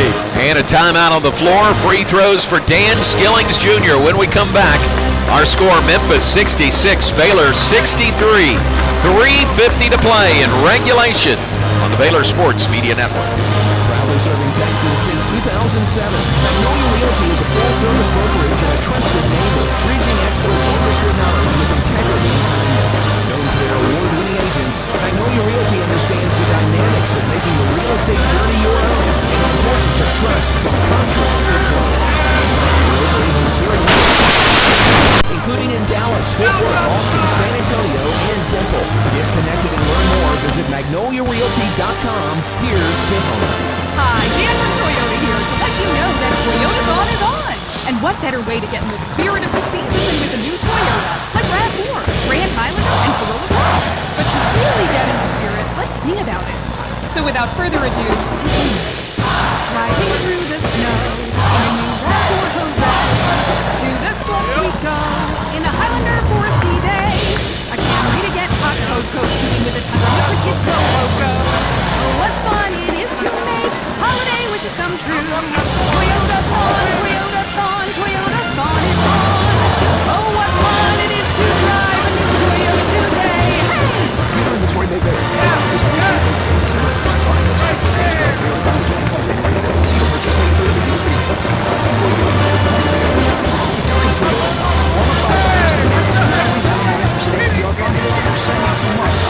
Thank you.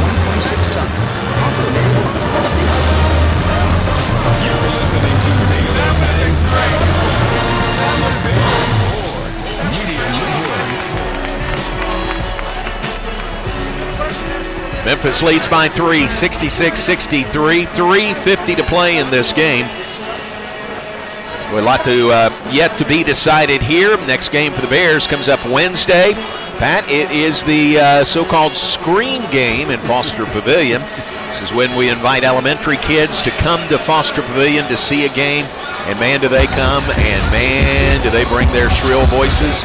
But it is fun. That's right, and it is not about crowd control. I mean, it is a 40-minute chat. Yeah. It's wonderful. Yeah. I love that day, and Bears hopefully can leave Memphis with a win. They're down 3 with 3:50 to play. And John, with the battle of the backboards, we said before the game, critical in this game. When Memphis has been able to seize control of the game, they've done it primarily on the offensive glass. There was a point in the game, by the first media timeout, the Bears had out-rebounded Memphis in the second half. Memphis did not have a second chance point. And since that time, that was at about the 11:25 mark. Since that time, Memphis has out-rebounded Baylor 8-3, and 5 of those 8 offensive rebounds. Yeah. That's really how they've been able to separate, and the Bears are having to foul a little bit. Now, Memphis is 1 for its last 7, but they have been able to get to the free throw line because the Bears have been trying to get to the defensive glass, have just been forced to reach and grab. A couple of free throws here by Skillings would help. First one is up and good by the senior transfer from Cincinnati. Skillings' points have been hard to come by today for him. That is just his 7th point today. Looking for 8. And he's got it. 2 free throws. Pulls Baylor within 1. It is 66-65. Memphis on top. 3 minutes and 45 seconds to play. There's return to play with Cam Carr on the Baylor bench. Doug McDaniel into the front court. Left side of the floor. Angles to the top of the key. Bounces for Zach Davis. Spinner in the paint, no good. Scramble for the loose ball. Who's got it? Doug McDaniels has got it. Pass in traffic. Shot up and in. You know, John, that's exactly what I was just talking about. Bears with a nice defensive stand. They force a tough shot. and Memphis is able to get the offensive rebound and then get not only a bucket, but an opportunity for a three-point play. That is the difference in this game. Terrific play by Doug McDaniel, the playmaker. He drove in there, just dropped it off for Zach Davis. Davis, a little head fake, went up, hit the shot, fouled by Yesufu, and the free throw makes it a three-point play. The lead is 4 for the Tigers, 70. Is that right? No, 69-65. Yeah, and Bears really don't need to get sped up here. They've got plenty of time, just down by 4. What they just need is a bucket and a good possession will create a high percentage shot. Isaac Williams on the perimeter, spins. It's Skilling's far side of the floor, outside the arc. He'll drive, head fake, cut off, and a reach-in foul is called on Memphis. And that gets Baylor to the bonus. Couldn't come at a better time, 2:59 to play. I think the foul is on, nope, it's on Sincere Parker. I thought it was on Bradshaw. Parker picks up his third personal. And it's Dan Skillings right back to the line where he just hit 2. And he's able to cut the lead without losing any time on the clock. And Skillings has been really good. He's been able to draw fouls today, see if he can capitalize. Lane violation. Missed free throw by Skillings, but I think it was Majak was into the lane too quickly. Lane violation, he'll get 2 more. That was fortuitous for Baylor right there. Doug McDaniel tries to settle his teammates down. Here's Skillings.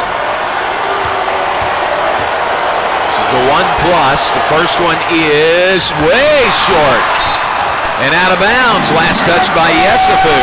That free throw was way short, just barely caught iron. Yeah, I mean, it wasn't far away from being an air ball. I think, tried to baby it a little bit. And the Bears continue to leave critical points at the free throw line. Just 16 of 24 now at the line for the ball game. And this is a team that comes in shooting 75% as a team. Skillings and Isaac Williams get a breather. That means Cam Carr and Michael Ratai are back on for the Bears with 2:56 to play. Baylor again today going with just 7 players. Doug McDaniel across the midcourt stripe. Dribbles on the Memphis Tigers logo there. Tunde Yesufu closest to him. Gives it away, gets it back. Top of the key to Zach Davis. He'll drive. Davis, lay-in is good. Yeah, that's a breakdown defensively. I mean, one thing you got to do is stay between your guy and the basket, and then as he's closing, you don't meet him at the basket, you meet him at a spot. Because if you let Bradshaw get that close to the rim, he is going to score. 71-65 is the lead for Memphis. This crowd really making some noise now. Pass to Carr in the left corner, outside to Yesufu, now to Obi Agbam. Agbam, turnaround jumper is no good. Tipped by Yesufu, no. Ratai the rebound. And he's stripped of the ball by Sincere Parker. A big rebound by Ratai, but he was trying to be strong with it. Immediately attacked by at least 2, maybe 3 Memphis Tigers. McDaniel across midcourt, then he will ask for a timeout with 1:52 to go. Tigers have opened up a 6-point lead on the Bears. Baylor without a field goal. Is this right? The last 3:53 of this game. Yeah, and getting into the bonus, you thought would be a help to them, and they did get 2 free throws from Skillings along the way, but they missed the front end of a 1-and-1 that would give them an opportunity again to score without losing time on the clock. I'll tell you, John, again, when Memphis has been really good, when they've been able to separate, it has been on the offensive glass. And I think that's been the case over the last couple of minutes. Now, when that happens, there's got to go to the other end and answer, and they've just not been able to do that. Bears' biggest advantage today has been 3-point shooting. Baylor's 9 of 23, that's 39%. Memphis just 3 of 16, 19%. Tigers have been good when they've gotten to the line, 14 of 17, 82%. Bears, 67%. Turnovers, remember how Baylor had all those turnovers early in the game? They now just have 10 for the game. Yeah, and if they had continued turning it over in the second half like they did in the first, it wouldn't be this close. So they've done a really good job with that. again, minute 52 to play. Just got to get some stops and then go to the other end. What you got to do is create enough possessions for you to have a chance to win. I think they can do that, but they've got to get some stops. And they've not only stop involves really nice defense, forcing tough shots by Memphis, but then also getting defensive rebounds, which has been hard to do for them here in the second half, particularly crunch time. All right, here we go back to play. Memphis with the ball, inbounds to McDaniel. Guarded closely by Tunde Yesufu back near midcourt. 71-65, a 6-point lead for the Tigers. McDaniel dribbling away from pressure, 5 to shoot. Top of the key, he'll pop it. Shot no good, and an offensive rebound and a reset. There you go, John. You got another 20 seconds now after the offensive rebound with a minute 26 to go. That's hard. Give the ball to Parker, runner no good. Carr with the rebound for Baylor. Carr brings it up the floor, loses the handle, but Obi Agbam picks it up. Now minute 13 to go, Bears down by 6. Pass on the perimeter is stolen. He telegraphed the pass. Shot blocked at the other end by Cam Carr, who got back. Bears, Mikey Ratai with a minute to play. Ratai to Carr for 3. It is no good. Crash the glass, loose ball. Memphis has it, and Baylor's got to foul him. Michael Ratai has to foul. Yeah, John, I think on the miss by Carr, a couple of Baylor players, I think it was Yesufu and maybe Powell, knocked one another off of the offensive rebound. They've had looks. I mean, the Bears have had really good looks. Most of them have been threes, but they've just gone cold here, just 2 of their last 10. Haven't scored in the last 3 minutes and 1 second of this game. Dan Skillings Jr. comes back into the game. Caden Powell will come to the bench. 49.9 seconds to go. Bears down by 6, 71-65. But 2 free throws coming for, who is it? Zach Davis. Not Davis. Quante Berry at the line. First one's good. That's one thing that Memphis has done really well, is draw fouls, get to the line, and capitalize. Second free throw's no good, but they were 15 of 18 before that. Michael Ratai the rebound. Relentless pressure back there, gets it away to Agbam, who nails a 3 at the top of the key, and a quick timeout by Scott Drew. Now you got to figure out from the bench who you're going to foul. You got to foul pretty quickly, either a turnover, a quick turnover, or a foul. And as you look at the Memphis roster, it's not McDaniel. McDaniel comes in an 88% free throw shooter. After that, Parker just at 57%, Berry 50%, Hardaway 75, Zach Davis 75. Want to keep Davis off the line, but if they're going to come back with Parker and Berry, and I think they will, I think, beggars can't be choosers. You got to create enough possessions to allow yourself to overcome a 4-point deficit with 40 seconds to play. It is 72-68, Memphis on top, 40.1 seconds remaining in this game. In Baylor's first true road game of the season here, and to be honest, last few years that has been an issue. First true road game, you think about it, has sometimes been very challenging for Baylor. Well, and I think it has been today, John. I think there were a number of times, particularly right out of the gate in the first half, where the Bears offense was completely sped up, and that's why they turned it over 7 times by, I believe, the second media timeout in the first half. This is a team, John, just doesn't turn it over. They've got 11 in the ball game now, so they figured out how to take care of it.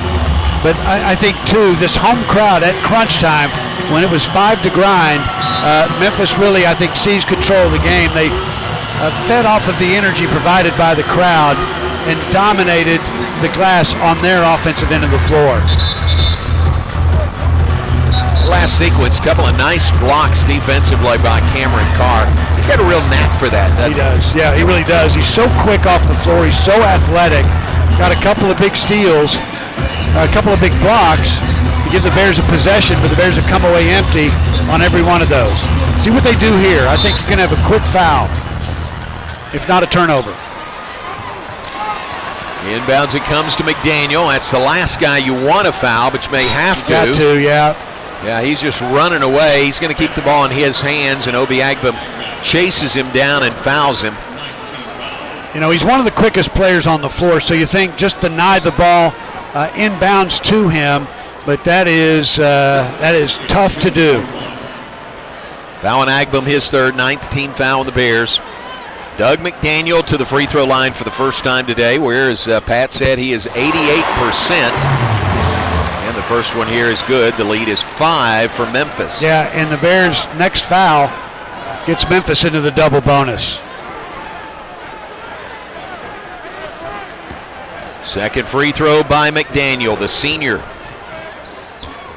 is good. 6-point lead for the Tigers, 74-68. 30 seconds to play. Loop the pass ahead to Carr. Long-range three is no good. Rebound, Memphis. Michael Ratai immediately fouls Zach Davis. So we'll walk to the other end, and now the double bonus, Tigers will shoot 2 free throws. Well, it's just been a rough day for Carr, and he's been a marked man. Obviously, comes into the game averaging 23 points a game. He's shooting it lights out, and he really hasn't had the rhythm that a guy who scores 23 points a game usually has. Today, he's just 3 of 14 from the floor, and that's a guy that has got to score for the Bears to have a chance to win a game like this on the road. Zach Davis is 7 of 8, make it 8 of 9 shooting free throws today. Part of a big day, a very good day for Memphis shooting free throws. Yeah, they've been great. 82% as a team. That went in and out, no good. Carr the rebound, 20 seconds to go. Bears down by 7. Agbum leans into a three, it's no good. Rebound Skillings, and he's fouled. So Dan Skillings will go to the free throw line with 14.9 seconds remaining. Bears going to learn a lot of lessons in this game, and that's why they play games like this against a team like Memphis, probably an NCAA tournament team, a team that's been picked to win its league. But you know, you can't duplicate this kind of environment in practice. Bears come in averaging 90 points a game. They're at 68 now.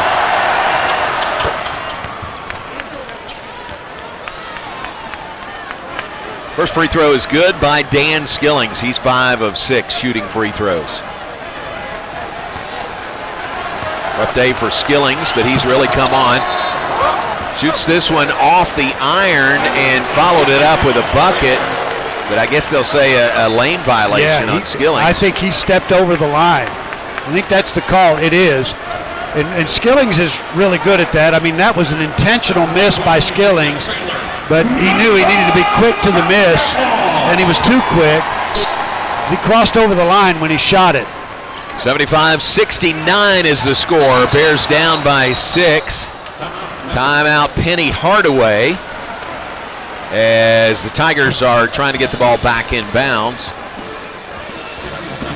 This will be a big win for Memphis to beat Baylor today. Their next 2 games, they play at number 6 Louisville, and then they host 17th ranked Vanderbilt. Yeah, well, John, this is a team that I think most experts would say has been disappointing. They're 3-4 coming into this game. Now, they did have Purdue down by a couple with 8 minutes to play in that game, so clearly a team that is very capable, coming off of its best game of the year thus far earlier in the week against New Orleans. And today, John, they got real production from guys that had not produced quite yet. This had been the Doug McDaniel show. Today, they spread their wings and got double-digit performances from Davis. We got 11 from McDaniel and Bradshaw with 15, and they just have not had that thus far this year. Yeah, McDaniel had to work hard to get to the 11 points that he's got now. He had 3 at halftime, averages 14.3 per game. But again, I think the home crowd here from Memphis really pushed them along also. That's a great point, John. I didn't really appreciate that coming in. We knew that would be a factor, but it has been, I thought, more of a factor negatively for Baylor than we anticipated. So Memphis basketball with 14.9 seconds to go. They lead by 6, 75-69 over the Bears. Inbounds pass. Baylor's got a foul immediately, and they do. Obi Agbam fouls Sincere Parker, former McNeese State Cowboy. You know, he's 2 of 2 at the line today, but if you're going to foul somebody, that's the guy. He's just a 57% free throw shooter on the season. As long as you keep it out of McDaniel's hands and get it into somebody else's, that's pretty good defense on the underneath out of bounds. Exactly 14 seconds to go. First free throw is good by Parker in the double bonus. There's going to drop to 6-2 on the season with the loss today. 2 losses to St. John's on a neutral court and to Memphis here in Memphis. Second one's no good. Carr brings it up. He'll launch a 3. It is no good. The follow is in by Michael Ratai. Yeah, just not his day. Carr had a decent look, a shot that he's making most of the time, just hasn't gone for him today. And the exclamation point at the other end, a dunk by Aaron Bradshaw. Bears couldn't even find him to foul him. So Bradshaw's dunk will make the final 78-69. 78-71. Memphis wins over Baylor today. Tigers win on their home floor over the Bears. Well, and we said, John, at halftime, Bears are going to have to find a way to keep Memphis off the offensive glass, and they just weren't able to do that, particularly critical moments of the game where the Bears needed a stop. They would, several times late, force shots that were difficult for Memphis to make. They didn't make them, but they weren't able to follow that up with a big defensive rebound, and that, to me, was their undoing. Couple that with Bears just not able to get high percentage shots down in the second half. Finish the ball game really not able to generate any sort of consistent offense. All that adds up to a 7-point loss on the road. Memphis over Baylor today, 78-71. The final score. Bears drop to 6-2. Tigers even their record at 4-4 on the season. Stay with us. The First Central Credit Union postgame show is coming up next on the Baylor Sports Media Network.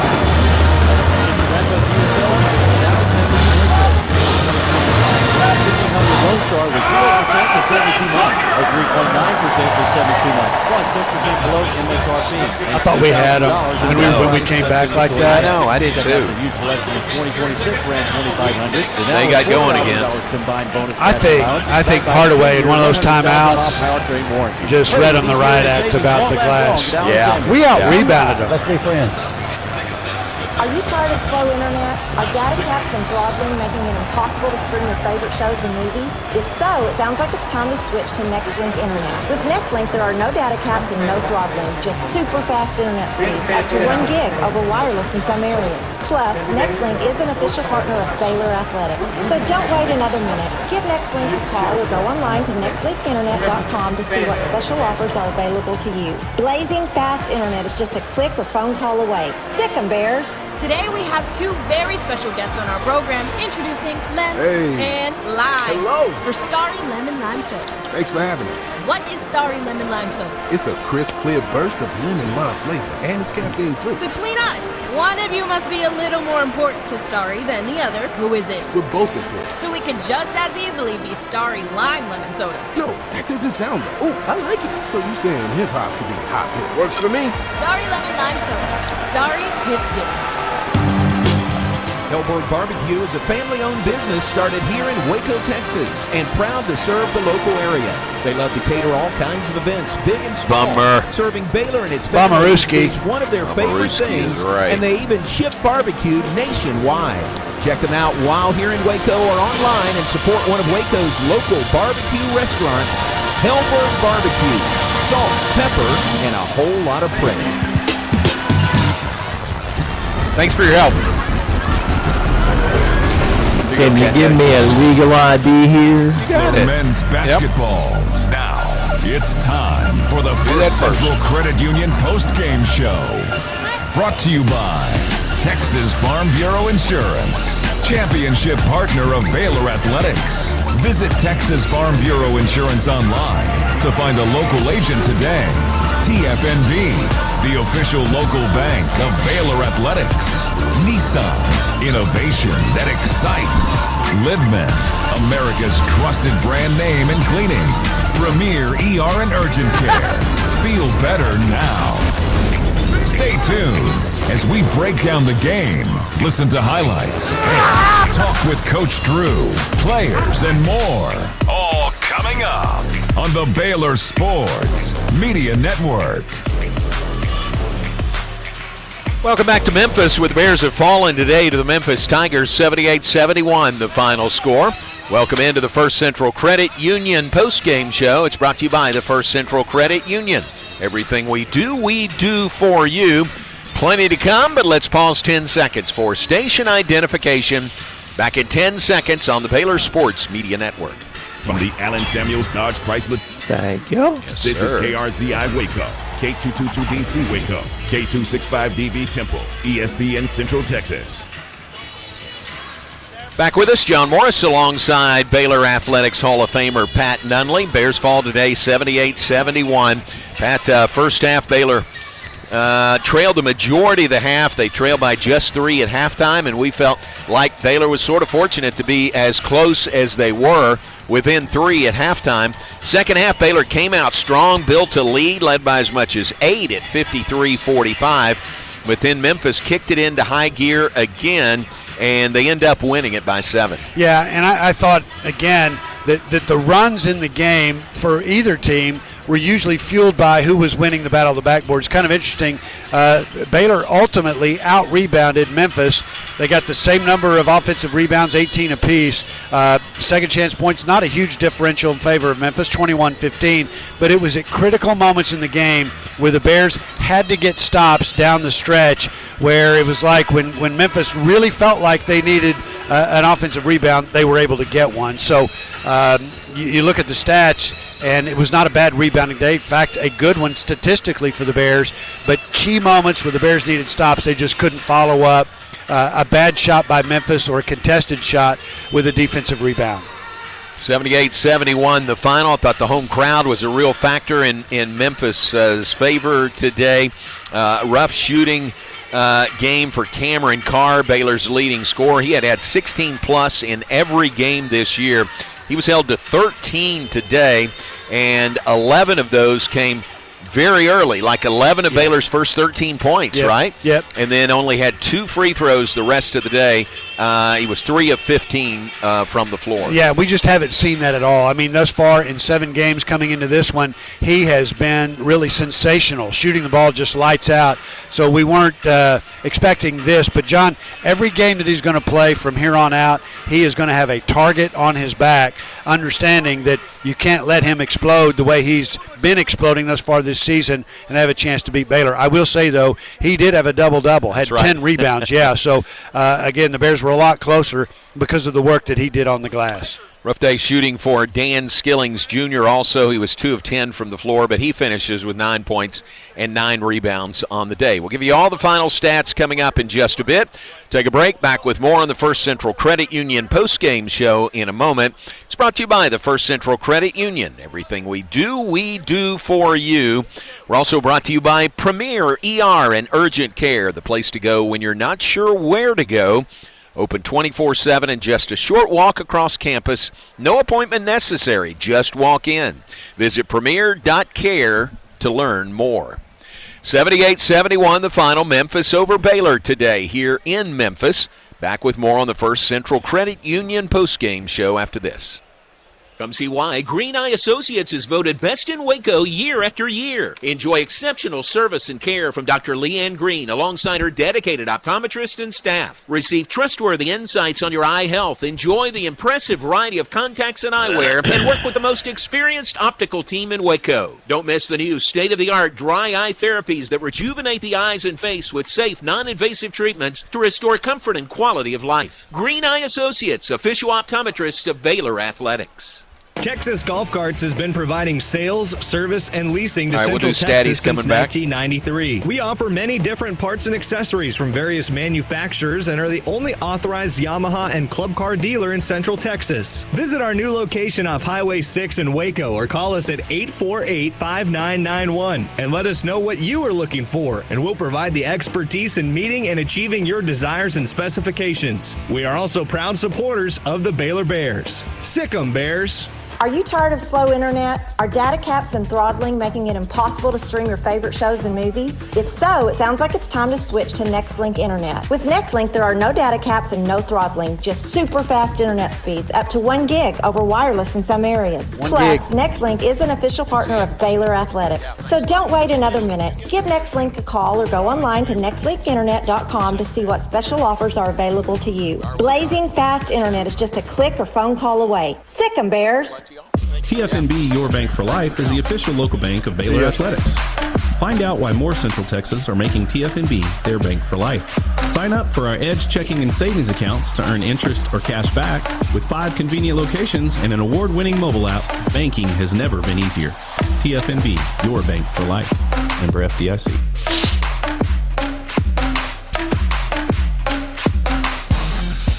You're listening to Baylor Men's Basketball. Baylor Men's Basketball on the Baylor Sports Media Network. And welcome back on the First Central Credit Union postgame show, brought to you by the First Central Credit Union. Everything we do for you. 78-71 the final. Bears fall to the Memphis Tigers today here in Memphis. We're also brought to you by Premier ER and Urgent Care, the place to go when you're not sure where to go. We're also brought to you by the Greater Waco Chamber. Whether you're a member business or considering membership, optimize the opportunity to gather and grow your business with us. Go to wacochamber.com/activate to explore the benefits of membership. Pat, 78-71, the final. Tigers win by 7. Tell us how we got there. Give us the final stats. Yeah, well, it was a breakout day for Memphis, and really I think that's what all the Tiger Nation was looking for. They got it today, and the Bears were on the receiving end of that. Bears shot it at just 34%, and I think, again, at crunch time, had a hard time making high percentage shots. They had some really good-looking threes that wouldn't go down for them. Bears just 10 of 28 at the three-point line, so 28 of their 64 were threes, and just couldn't do a lot of damage there. Bears did make 9 of 10 from the free throw line in the second half after 8 of 15 in the first. They finished 17 of 25, still below their season average of 75% at the line. Memphis, 41%. From the floor. They made just 3 of 16 at the three-point line. Second half, they were able to seal the game when the Bears had to foul at the free throw line. 19 of 25 for the Tigers from the stripe. Bears scoring looks like this. Just 2 guys in double digits come into the game. 6 players averaging double-digit scoring. Today the Bears were held in check. We mentioned the 13 and 10 for Cameron Carr. Tunde Yesufu had 14 second-half points, finishes with 22, had 5 rebounds in the game, and a block shot to go along with that. 9 points, 9 rebounds for Dan Skillings. Skillings with a couple of assists as well. He had 3 steals in the ball game. 8 points for Obi Agbam on just 3 of 10 shooting. A bucket for Michael Ratai, who just was not able to find the range offensively. He was just 1 of 5 out there. Did have 4 rebounds to go along with his points. Let's see, 8 points for Isaac Williams. Williams, perfect 2 of 2 at the three-point line. Finishes with 4 assists against just 2 turnovers in the game. And then Caden Powell, a really a good afternoon for him. Struggled at the line, just 1 for 5 there, but he did have 9 rebounds in the ball game, 2 block shots. That gets the Bears to 71. Scoring for Memphis looked like this. Kind of interesting coming in. The only player on the roster averaging in double-digit scoring was Doug McDaniel. Bears did a good job on him in the first half. He did get 8 in the second. He finishes with 11. 23 points in the game for Zach Davis. This guy came into the game averaging 7 points a ball game. He was a 33% shooter from the floor and about that from the three-point line. Has a breakout game. Not only does he get 23, he had 13 rebounds as well. 17 and 7 for Aaron Bradshaw. 10 points and 3 rebounds for Sincere Parker. That's double-digit scoring for Memphis in the game. Mentioned both teams' shooting percentages. Some of the other finer points I mentioned briefly. Baylor's ability to win the battle of the backboards, 44-43. That's big against a longer, stronger, more athletic team along the baseline. Really yeoman's work for the Bears to produce that kind of disparity. But the damage was done by Memphis in the paint as the Tigers outscore the Bears 46-22 in the paint. Bears turned it over 7 times in the first half, 6 in the second, so 13 for the ball game. Not an unreasonable number. That allowed Memphis 12 points off those turnovers. Bears forced 9 turnovers, which the Bears converted to 9 points off those turnovers. Second chance points favored Memphis 21-15. Bench points heavily favored Memphis 37-15. So, John, a lot in here that, again, the Bears can feel good about. I think if you look at the last 5 minutes of the game, difference was second chance points or second chance opportunities for Memphis, and then the Bears' inability down the stretch to get to convert high percentage shots. Usually it's Cameron Carr who delivers those, just not his day-to-day. Yeah, and that big front line, the Memphis players, the bigs, just kept coming in waves. Yep. Pretty amazing, like you said. Baylor out-rebounded them by 1 today. But those big guys, they are a handful. They're a handful. And I think that's going to be, going forward, a challenge for the Bears to effectively defend in the low post. And I think in the second half, Bears did a better job of that by doubling down on those guys from the perimeter and make those guys as best they could passers rather than scorers. I think it helped. But if you look at just the 2 or 3 things that decided the game, I think it was key offensive rebounds by Memphis, Baylor's inability to score at the end. Bears did build an 8-point lead early in the second half. That came about the 14-minute mark in the second half. But then Memphis just got it going again, especially on the boards. And you said that run after that got them back in the game was really keyed by rebounding. Yeah, I thought it was. And I thought Baylor's run, that 8-0, whatever it was, 8-point scoring run, or an 8-point lead anyway at 12:42, I thought that was fueled by Baylor's ability to take control of the backboards. In fact, I looked at over the course of what it took to get to that 8-point lead. Bears had out-rebounded Memphis during that run 5-1. And it just so as went the offensive rebounding, as went the rebounding, so went the flow of the game. It was an 11-0 run by the Bears at that point. They trailed 45-42 and then led 53-45. So 11-0 run by Baylor, the 8-point lead, their biggest of the day, but ends up being a 7-point loss, 78-71. The final score. Take a break. Back with more on the First Central Credit Union post-game show. It's brought to you by the First Central Credit Union. Everything we do for you. Still hope to visit with Coach Scott Drew or one of the assistant coaches. So we'll hold for that and be back to Memphis in a moment on the Baylor Sports Media Network. It's the wrap-up the year sales event at Allen Samuels Dodge Chrysler Jeep Ram in Waco. Drive the stunning 2025 Jeep Grand Cherokee L with 0% financing for 60 months, or take $4,500 in combined bonus cash, plus $1,000 in select inventory cash. And right now, enjoy no payments for 90 days. Just sign and drive into the new year. These deals end soon, so hurry into Allen Samuels in Waco today. Come by. Let's be friends. Planning a new or used vehicle purchase? Drive the lane with First Central Credit Union's easy online application. It's a winning season with First Central's full court press of quick local loan processing, your best rate, and flexible terms. Apply online. You'll score at www.firstcentralcu.com. We're your team. Membership and loan policy. Thanks for coming up. Member NCUA. Appreciate it. You're okay? Got scratches on your face. Do you want to earn points while cheering on your favorite Baylor teams? Join Baylor Bold Rewards. On Track a couple your of those attendance on reaches, the Baylor Sports app reaches, you were called for those fouls. You're just raking the ball, right? Yeah. I thought they were doing the same thing. I was doing. So I was like, why not? But sure looked like it from here. It was the road whistle a little bit. Yeah.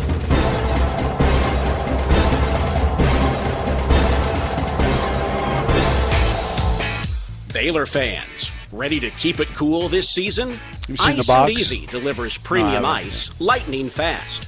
From tailgates to restaurants, construction sites, concerts, and races, Ice and Easy has you covered. Game day or work day, keep your drinks cold and your spirits bold. Ice and Easy. We deliver, you chill. Proud supporter of the Baylor Bears. You're listening to Baylor Men's Basketball on the Baylor Sports Media Network. And welcome back on the First Central Credit Union postgame show, brought to you by the First Central Credit Union. Everything we do for you. 78-71 the final. Bears fall to the Memphis Tigers today here in Memphis. Pleased to be joined by Baylor's Isaac Williams postgame. And tough game for you guys. You know, your first true road game of the year. I know y'all talked about that in Scout. This crowd really got behind their team in the second half. Yeah, they did, as they should, you know, gave their team energy. Right. For you guys, though, a great start to the second half when you were trailing most of the game, then had an 11-0 run and got up by 8. Yeah, we started really playing hard right there, and we just stuck to our principles.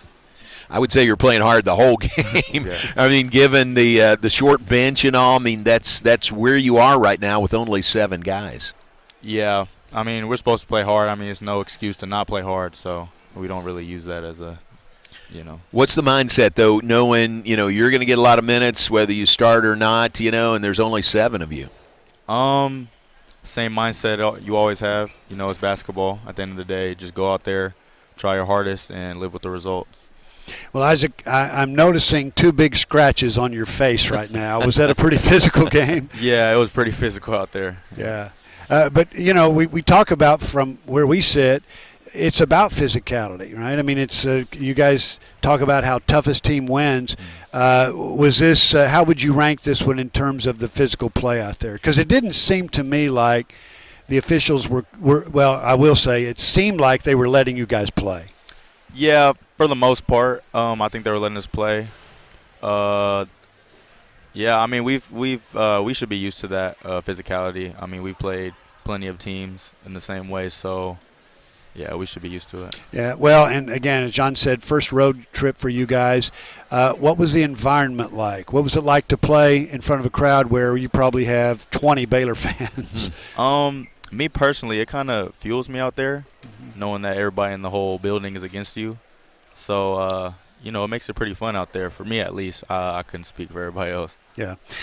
You continue to shoot the ball really well. You made a couple of threes, and in fact, the threes that you made didn't even touch rim. Mm-hmm. I mean, is that something, and you made both your free throws, is that something you've really been focused on? Yeah, I mean, I've been working really hard on my shot, and just working really hard is giving me a lot of confidence to go out there, and when I shoot, I think it's going in every time. Yeah. Every game is a learning experience, win or lose.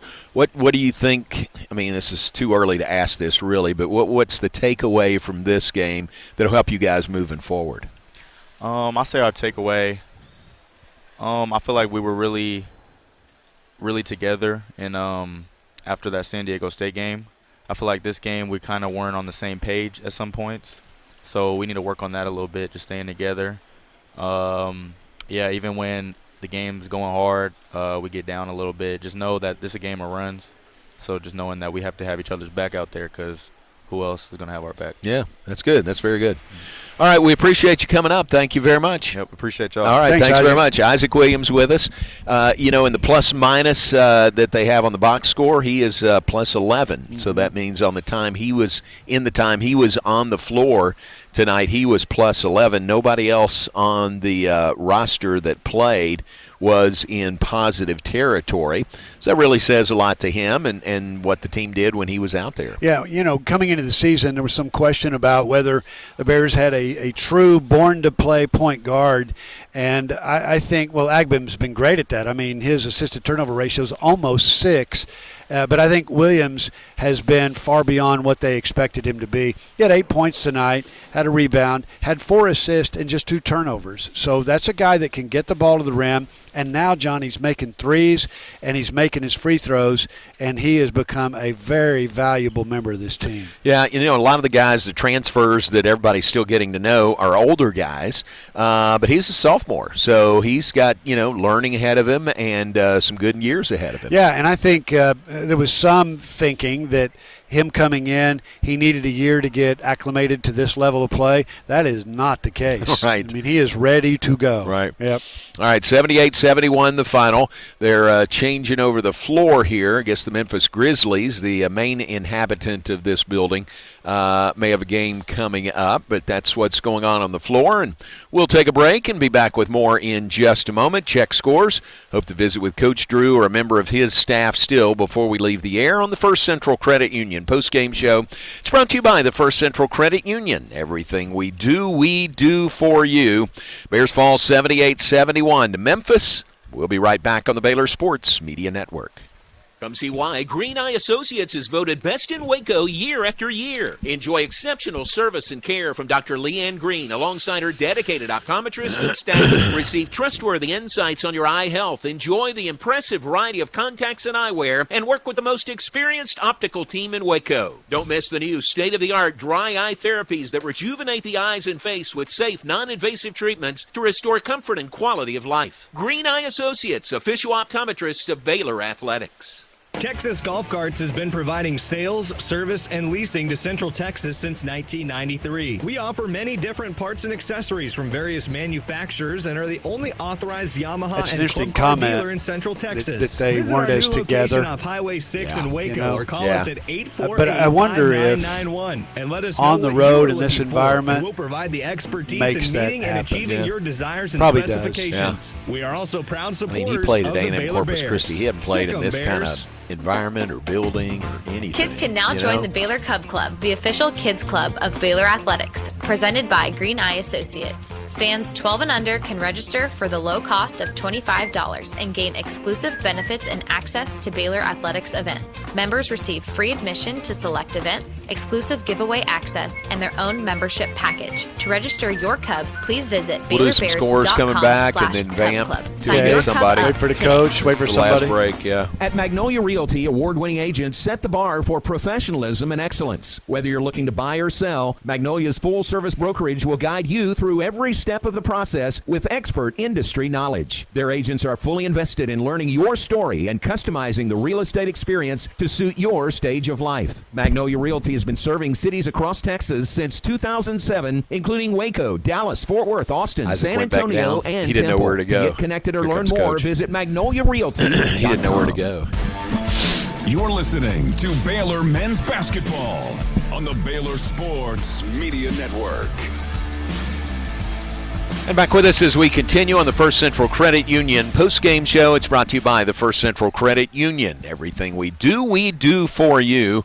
78-71 the final. Bears fall to the Memphis Tigers today here in Memphis. Coach Scott Drew is making his way up toward us. We are not at courtside. We're at a mid-level. Coach Drew escorted by David Kay, and Josie Hutton is coming our way. And then after we visit with him, we'll give you scores of other Big 12 games on a busy day today in college basketball, and that includes the Big 12. And a win by the league over the number one team in the nation in Iowa State. Joined now by Bears head coach Scott Drew. His post-game comments brought to you by Alliance Bank. Alliance Bank, it's your bank. Coach, thanks for making the hike up here to us. Tough loss, tough environment to play in today. Well, the environment, your first road games are always, unless you return a lot of guys that are used to playing on the road and know what you want, particularly as a staff and as a team, they can be tricky. I think we saw last year at Gonzaga. But disappointed because at the end of the day you can't miss 4 front ends or one-on-ones. 68% free throws or whatever, 69. That left too much at the table there. So you get 8 points at least from there. And then offensive rebounding 18-18. But we're -6, so that's 14 points right there. And then turnovers, we had 6 early, finished with 13. If you're at 11 or 10, at least you get another bucket. I mean, that adds up pretty quick, and now you're at 16, 17 points, and that's a big difference in the game. Yeah. Y'all made a really good run to start the second half, got up by as much as 8. Yeah. What was going well there? We didn't turn it over. We got high percentage shots, and we were getting stops without giving them second chance points. So, and then again, we just didn't sustain that, and we burned a timeout on a challenge to the face, and I would have used one at some point in there if we had it, and especially with a short roster of 7, once that momentum goes and the fatigue, you gotta. And Memphis does a great job. They're playing a bunch of guys, and the one common denominator, a lot of size, length, and talent, and so they're always putting pressure on you. And if they're putting pressure on you, doesn't let you relax. Yeah, it seems like, Coach, as with any game, runs in the game, but it seemed like the runs in the game were fueled by whoever was controlling the glass at the time. At the end when, again, the rebounding numbers end up being relatively equal, but almost like a timeout Coach Hardaway calls. It's like, guys, we got to get on the glass, and they were able to do that. You guys got initial stops, but you weren't able to finish it with an offensive rebound, a defensive rebound. And several 50-50 balls that size, length, we weren't able to get to, and you can't give good teams 3 shots at it. Yeah. Well, and 2, I don't know, you guys have played a team with this kind of length, a couple of 7'1" guys, and then you got another 6'9" guy down there. Did you guys have trouble finishing over that length? Well, I thought the first thing is those guys really haven't been scoring much. Right. And if they did a good job making a concerted effort to get the ball into them, and that's something our zone was working, but probably wish we'd have done a better job in the post with getting some help down there. And it's just something we hadn't. And again, we'd been playing a lot more man, and zone was so effective first half. We just stayed in it, and credit them for big scoring and being efficient down there. Mm-hmm. Well, you always learn something, and this is why you come play games like this. You learn from a game like this on the road against a team that's probably an NCAA tournament team. What are your takeaways from the game? Obviously disappointment, losing stinks, and it's a game that we just coaching always, you want to control what you can control, and there were some opportunities there to take care of the ball, get better shots, and at the end of the day, close games, you got to make you got to be good at the line, and playing in an environment like this will help and get us ready for Big 12 play, because as you know, it's to win close games on the road in the Big 12, you can't give up 18 offensive rebounds, you can't turn it over 13 times, and you can't go what you did at the free throw line and miss 4 front ends. Well, you have your first road game out of the way, and back home on Wednesday, coming up against Norfolk State. Yeah, and I know our guys will be excited to play. And I thought Tunde, being a freshman on the road, really did some good things today. I thought Isaac Williams really did some good things today.